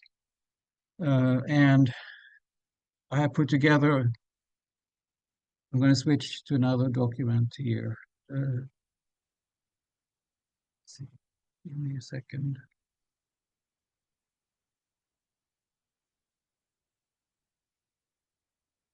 So we come along in bits and pieces, but far from complete. So this would be potential way the standard could look following the usual ISO format, and unnumbered standards as far so far, but and the usual ISO stuff, definitions, minute ventilation, how hard do they breathe, minute oxygen consumptions, how hard can they actually work. And we saw a version of this graph earlier today, head circumference, but here is an example from the US then. How big are they? How tall are they? How much do they weigh? And there must be other similar graphs or charts for other countries and regions that would be complementary and could be put in. There's a WHO one that's pretty commonly used. Okay, thank you. I think I looked at that and I lost it again, so that's why the US version is in there. And then a chapter here or paragraph on other dimensions, phase sizes, height, and so on.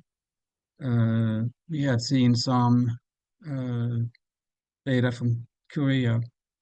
So mostly the work that you see here is what I found, but I've asked others to provide data, others in the group, and I've gotten some, but there are obviously holes in what we have collected, and the facial sizes today is a great addition.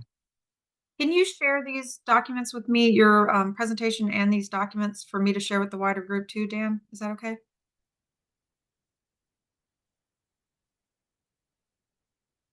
The first one, definitely. I don't know if this is an internal document for the working group, and I should check with with Gabriele, if she is the chair for all our working groups.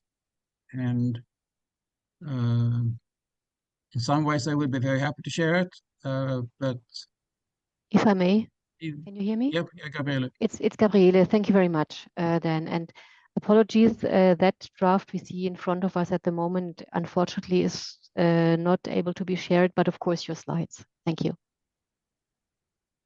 Okay, so yeah, whatever you can share, let's distribute that to the broader group. So I think we're actually going to have very, very little time for open discussion, which maybe I should have expected, but yeah, continue, Dan, sorry. So there is then lung compliance for various ages of kids, how hard they work based on age and type of work, what they do. So minute ventilation, peak flows, breathing frequency, tidal volume, other breathing frequencies from another study. We don't have any measurements of oxygen consumption and the metabolic rates, but it's probably the normal ratio for minute ventilation, and then the bibliography. And that's really all we have at the moment. So if you can, and obviously there have been work in different circles here, and today maybe the circles coincide and we can share information and even more in September at ISRP would be very nice. Does anybody know what day that will be actually?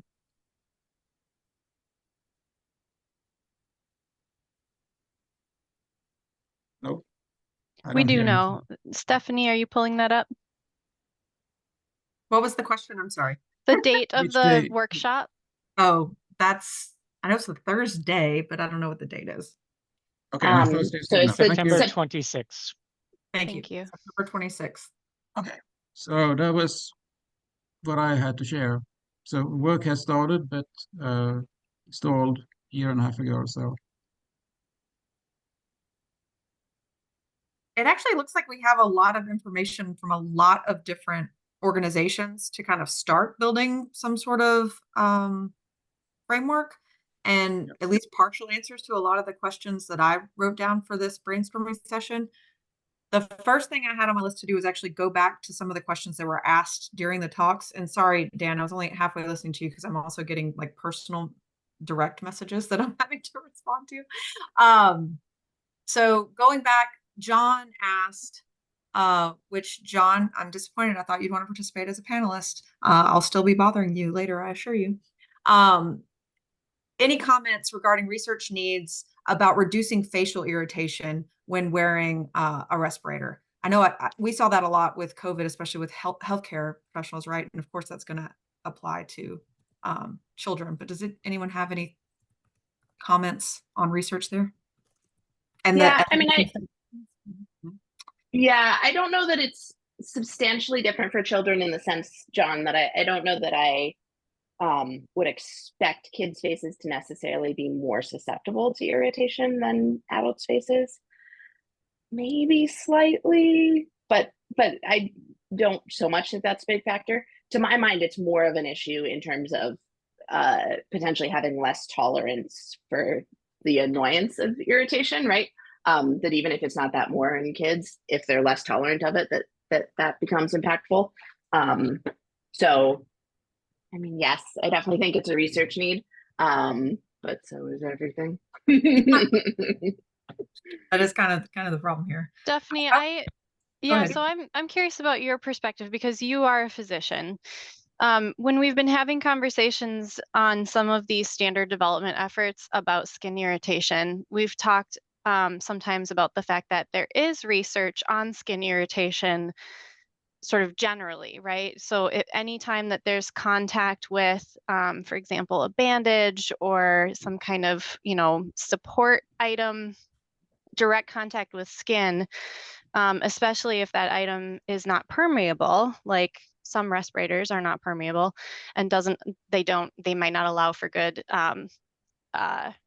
skin respiration. I know there is a body of literature out there on sort of general skin irritation that may not be specifically involving respirators as the item that's making the skin contact. Do you think there's relevance there? I do think there's some relevance. I mean, I think it gets a little bit tricky. Certainly, as you mentioned, the permeability issue is applicable. It's a little tricky thinking about the specifics of materials and those kinds of things. Kids are more likely to have things like facial eczema, right? So like adults, eczema is more commonly in like the elbow folds and the knee folds and stuff, but like toddlers actually get it pretty commonly on their cheeks. So there are some differences there in terms of if you've got kind of baseline irritation, right? And as you mentioned, yeah, there is a literature on skin irritation more broadly, and I do think it could potentially be applicable. I don't know. I'd love to hear your thoughts, Jessica, on if there are particular components that you were interested in. I mean, to be honest, I haven't dug into it deeply. I think at the very least, the existing body of literature could be directional, like it could help direct research. I don't think we need to start at ground zero with the impact of respirators on facial skin. That's my thought. Totally. I haven't dug into it. It's something that needs to happen for one of the efforts that's taking place in ASTM right now. And so it's in the works, but we need somebody with time and I think expertise to evaluate that kind of body of literature, because we have a lot of respirator experts right now on this harmonization effort that's taking place within ASTM world. Yeah, and I feel like, with so many things in this space, there's so limited resources that whenever we can tap into an existing set, right? Like it's part of why I was trying to bring in some of that like craniofacial data and whatever, like even if it's not perfectly answering the questions we have, if it can help inform directions, I think that's super important.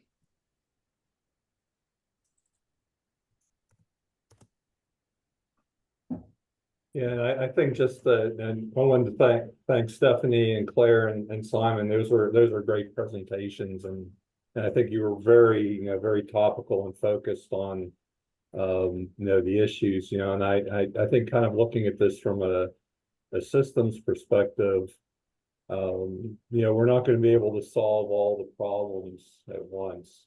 But I think in looking at how to optimize protection for, this population. I think there was something looking at Simon's one slide about the form, fit, and function. And there's a couple different ways of breaking that down, but I think, in terms of what we do in developing standards and then also directing research, I think needs to get focused around those topics, because I think in looking at the issues that are coming up, and I think everybody had nice comments about, how do we optimize filtration or performance types of requirements, as well as including filtration and leakage and breathability, and how do we achieve a balance, in developing a product that's still acceptable for everyone to wear. And if we wait for the perfect solution, I think maybe, except for maybe Stephanie Lynch, everyone will be retired, before before that would happen. But I think it may be a question of, as Jess, you just said, looking at the, being able to go through the data, that currently exist, and looking at where the gaps are, and trying to focus on the gaps. But, in the interim, what can we do as an organization to make recommendations based on what we know now, to be able to identify, performance type requirements that we can build upon, in terms of as the knowledge base grows, to be able to, address other components. Because in kind of thinking about this, and Stephanie mentioned it earlier about when you think about, in some of the conversation, when you think about the communication aspects of, wearing respirators, that if you have disadvantaged populations with, people that may have different impairments and things like that, there are challenges certainly to wearing respirators. And the initial solution may not, be able to address all that, but we need to be able to, think broadly to, be able to achieve goals of improving communication while wearing respirators.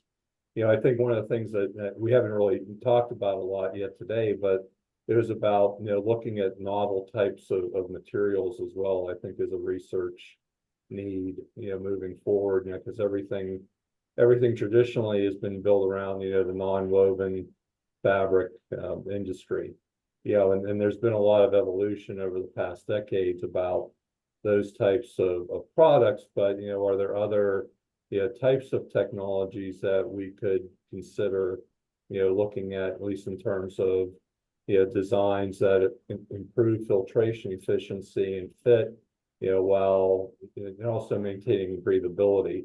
It's an area that there's probably not a near-term solution, but maybe there's some work going on in the fabric industries that we can reach out to contacts in those industries to look in. I remember seeing some clear masks. And John, since in case anyone else doesn't know, John works at NIOSH at the NPPTL. So do you know if some of those clear masks actually receive NIOSH approval? What was the impact on the breathing resistance for having the different material? Do you know any of that just offhand? Off the top of my head, I'm not sure. There were a couple products that were approved during the pandemic, and generally I guess they weren't the traditional FFR, filtering face piece type respirators. They were more of an elastomeric product that had integrated filters into them, and they had to meet the NIOSH breathing requirements, but breathing resistance requirements. But I think the thing to keep in note there is the performance requirements for NIOSH are up here, and a lot of the other products that are currently on the market are down here. And so just to meet the NIOSH requirement maybe isn't the best requirement for the children, for the children's population. We're certainly probably looking at more along the lines of things that have been developed for the FFR market. Yeah, but there are products like that that we have approved, and yeah, I can certainly post meeting, find those, and let's for Stephanie that she can include them in the in the records for the meeting. And I I'm think I'm sorry, y'all, go ahead. I'm probably only getting like half of it. Maybe I'll be able to review the recording, but I'm getting a lot of stuff. Thanks, Michael. Just got your message. I'm getting a lot of stuff kind of from different things. So there's also, did anyone else want to comment on any thoughts about controlling community exposure at a higher level in the hierarchy of controls before respiratory protection? I can do just a quick response to that. I actually, if it's okay, going to share a single slide really quick, which is just, this is what I use when I'm teaching OEM nurses or residents about sort of the different things you have to think about when we're thinking about hierarchy of controls in environmental health as opposed to occupational health. And that, part of the opportunity / challenge is that these bigger portions of the triangle here really have to be policy changes, and so they have the potential to have huge benefits once we're able to get them, right? But they're real slow. And so changes to the built environment on a larger sense can also be policy changes in a individual school building, et cetera, right? Those can be somewhat smaller, although there's still a lot of stakeholders involved. But that, these things are important and a little bit different in the way we have to approach them for environmental health compared to occupational health. I am glad to see that at least our hierarchy of controls is the same. So that's because I have seen across other bodies where we're actually working off a different metric, right? Okay, Claire, you raised your hand next. Yeah, I mean, as part of the Face Up project, obviously I've spent a lot of time in Nepal and Indonesia, and what you notice when you go to places like that is that you hear about environmental controls and policies that are being introduced, but they're just not making a real difference. And people on the ground there and policymakers themselves are like, this is just such a vast problem. And when you add into that, not necessarily in these countries, but in other countries around the world, issues with corruption at a government level, problems with actually implementing policies, lobbying for fossil fuels, all of this, the rate of progress is going to be so slow. This is why our project focused on, personal interventions, but then we spent a lot of time looking at other kinds of interventions like improving indoor air quality, using low-cost air purifiers, and none of them were, in hot and tropical countries, the idea of closing up a home, stopping external ventilation, and then trying to purify the air inside, it's just not possible. And so this is why at the end of the day we ended up at the bottom of that hierarchy of controls, because people feel they're scared and they want to do something to protect their kids. And this is why I'm so keen to work with ISRP, because I think, if there are ways to improve the provision and regulation of respiratory protection for children, then actually we really could make a difference. And there's no expectation that children would wear respiratory protection as much as they ever did in the pandemic, for example. But there are times when they are in particularly high exposure scenarios where I think it will make a difference. Okay, John, you had your hand next. I think Jess was next, but Okay, sorry. no, she's shaking. She shook her head no. Yeah, it doesn't no, give little numbers like Teams.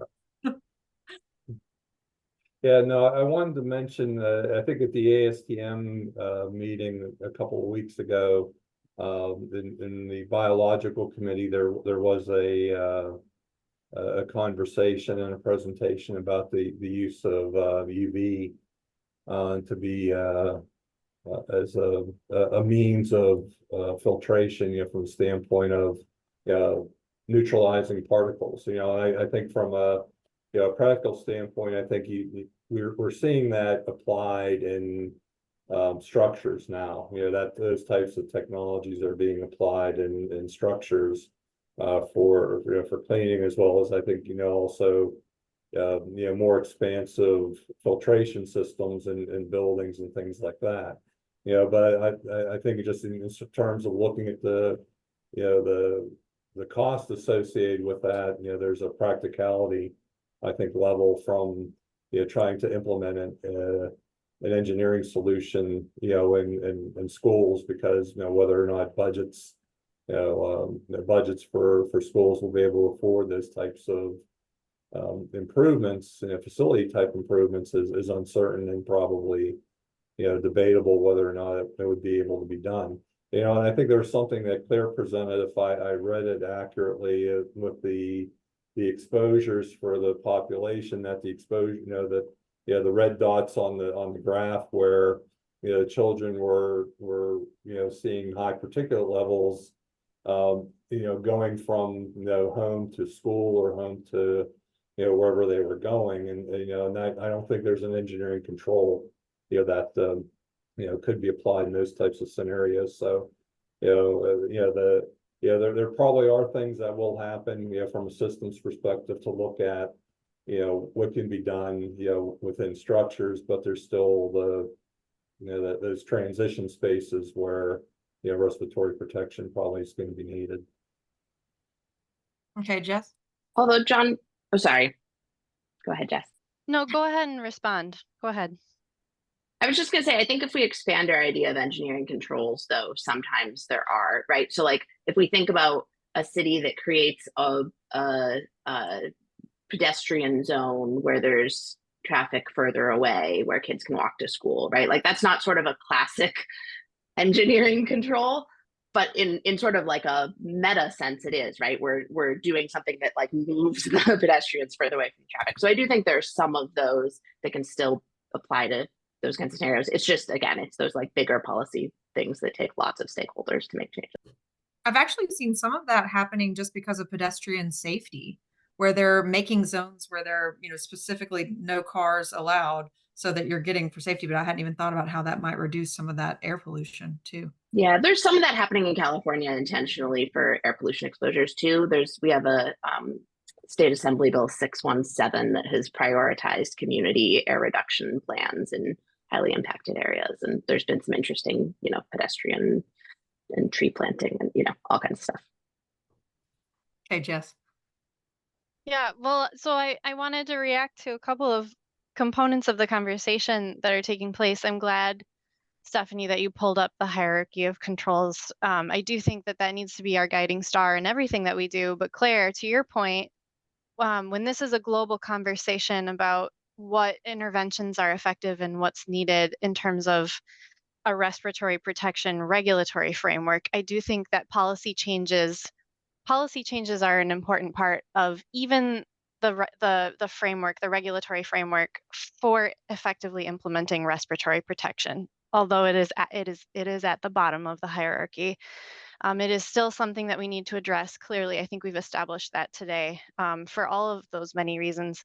But in terms of policy changes that need to be considered maybe first by countries such as Nepal and Indonesia, where pollution prevention and pollution reduction efforts are maybe beyond reach right now, is very clear guidance, clear authority, an authority structure, which is the agency that is issuing the guidance on when respirators should be used and by whom, which is the authority that has the responsibility of educating respirator users on how to use them effectively, or how to evaluate the items that are available for purchase to make sure that they are not, to try to make sure, as sure as you can be, that they're not counterfeit, that they're appropriately designed for the individuals who would use them. And then finally, harmonization of the recommendations that are issued, of the guidance that's issued. I mean, I think every country in the world probably struggled with that during the pandemic, where different health authorities were giving different guidance on what members of the public should do to protect their airways and their families. And so that's also, and I know we saw that, Claire. I mean, I witnessed that when I was in Nepal this year, for your meeting, there was, an acute air pollution event, and it wasn't clear where to find the recommendations. They were there, they were issued by, I can't remember which authority it was now, but to our knowledge, I mean, I think it was a very manual process to issue the guidance, and I think we had a conversation about the fact that none of us had received the guidance, and we didn't think that probably most members of the public had received the information that it was a very high pollution day and that behavior modification, including possibly wearing respirators, should have been undertaken. So those policy changes do need to include guidance, selection and use guidance, and that's an important part of an effective framework, regulatory framework, in addition to the standard development that we've spent a lot of time today talking about. Okay, Claire, and then I'm gonna have to pause on any other panelists saying anything while I address some of the comments from attendees. Yeah, I mean, just to follow up on what Jess said, I couldn't agree more. And this is why we had Work Package 5, our policy and governance work package, to try and clearly identify in these countries who is responsible, not just for air quality management, but for air quality information communication. And then these are the agencies that we will now be working with as we co-develop these products over the next few weeks. And they will be the agencies that then disseminate them.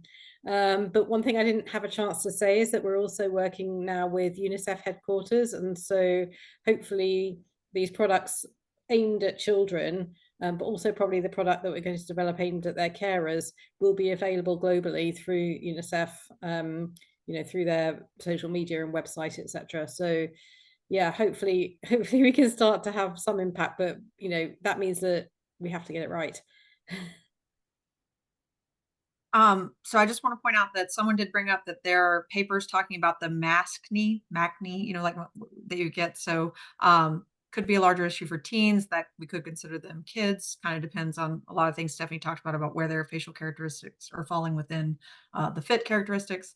Another thing is a good point on the new fabrics, new membranes. Would there also be consideration for reusable respirators? This is something that has always been just crazy to me, because I really felt like I would have been more comfortable and more protected in my reusable elastomeric respirator. And that's what I felt better about. But because no one was wearing them, I felt like a weirdo. So, and I've seen a lot of work done within the healthcare sector talking about, a learning curve for adoption and stuff. And I imagine that's just exacerbated with the general public. But Alessandro makes a very good point that those disposable respirators, we saw that those did just become another form of pollution, right? And so where does it fall in the line of sustainability too? I don't know. May I just add to that exact point, if that's okay? So one thing the information products that I showed you that we previously developed for volcanic ash, we worked with 3M to clarify that disposable respirators could be reused again and again and again until such time as they broke or they became unhygienic or they became actually full of particles and they became difficult to breathe through. And at the point where we wrote that guidance, which was 2017 or so, before the pandemic, the only guidance you got was what was on the box, which was throw us away after an 8-hour shift, basically. So that was included within that information, and several agencies and the public have said to us, we want to know about that. And in our study, we asked the parents and the carers, do you think you have to throw away a respirator, as soon as you've used it, after a few hours? And they all basically said yes. So the public don't understand that they can reuse. And obviously there is still an environmental pollution problem, but if they can keep on using respirators, disposable respirators, rather than just throwing them away after one day, then it will reduce that problem a little and also make them more affordable. But that does also shock me, because I saw people here in the US just wearing their, little facial covering and just wearing it over and over and over again. I mean, I saw people go take smoke breaks and then put their facial covering right back on and just, okay, anyway. I saw someone in a coffee shop in like December of 2021 wearing, actually just by chance, a 3M N95, but that was like absolutely black. Like I think the person had worn it every day for the entire pandemic, and it was just this like gray black color all over it. And I was like, oh my God, that can't be helping. It actually does get better filter. It actually does get better for efficiency when it's that dirty. Yeah, it is. Until it becomes really hard to breathe through, it's actually better.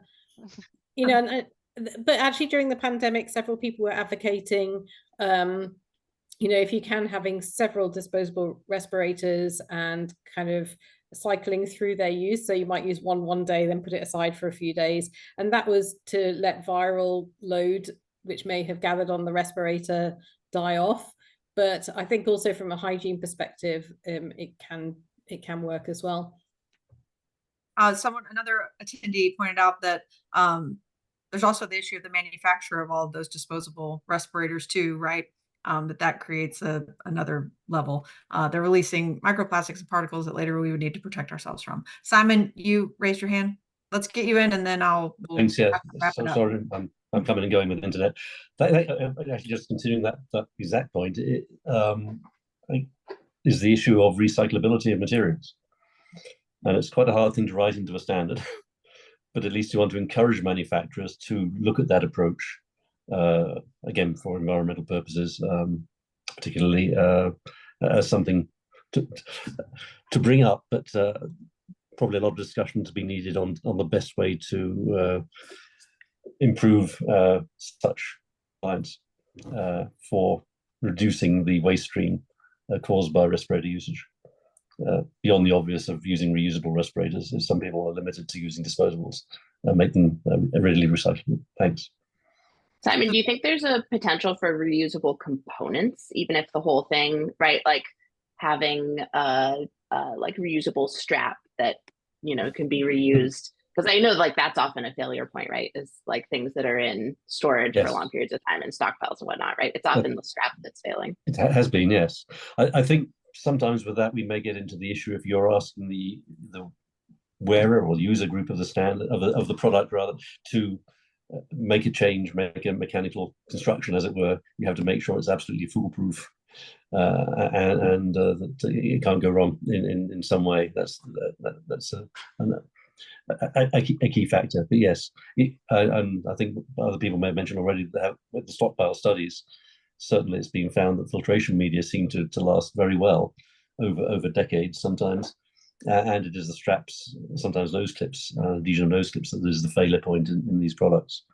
But I'm sorry, just not on a tangent, but the other thing is shelf life issues. And it was found, again, particularly in Canada during the early stages of the pandemic, they were still destroying respirators that had reached a 5-year shelf life. And if they had approached the manufacturers, there probably could have been work undertaken to extend the shelf life by evaluation of samples. Here in the US, yes, we had right before the pandemic hit, we had actually let a contract on the storage of some of those disposable respirators, like a large quantity, just get destroyed. So they had literally let it lapse on this contract. Yeah, anyway, so it's just. But I know at the conference, the 2018 ISRP conference, you can still get papers from. There were several papers on studies on stockpile respirators, and even the damage that might have occurred and what effect the damage had in terms of getting wet and crushed and so on. That's quite interesting reading. Yeah. The next pandemic, I'm wearing my elastomeric. I don't care. I'll just look like the weirdo with the elastomeric. Okay, guys. So much participation, so wonderful. Appreciate everyone's time. We didn't get to a single one of my questions that I've developed for this session. So I'll figure out a way, for those who want to participate, I'll send out maybe a message when I send out the PowerPoints. For those who want to participate, to get access to these questions and maybe fill in where they feel appropriate so that we can have a better outline for workshop 2. And that outline will be forthcoming so that hopefully we have a good way to work through that workshop 2 and make good use of our time, right? We will have a little more time, not much, but I didn't think 3 hours would go this quickly. So I can't thank all of our speakers enough. I appreciate all of you who attended. And if you're not a member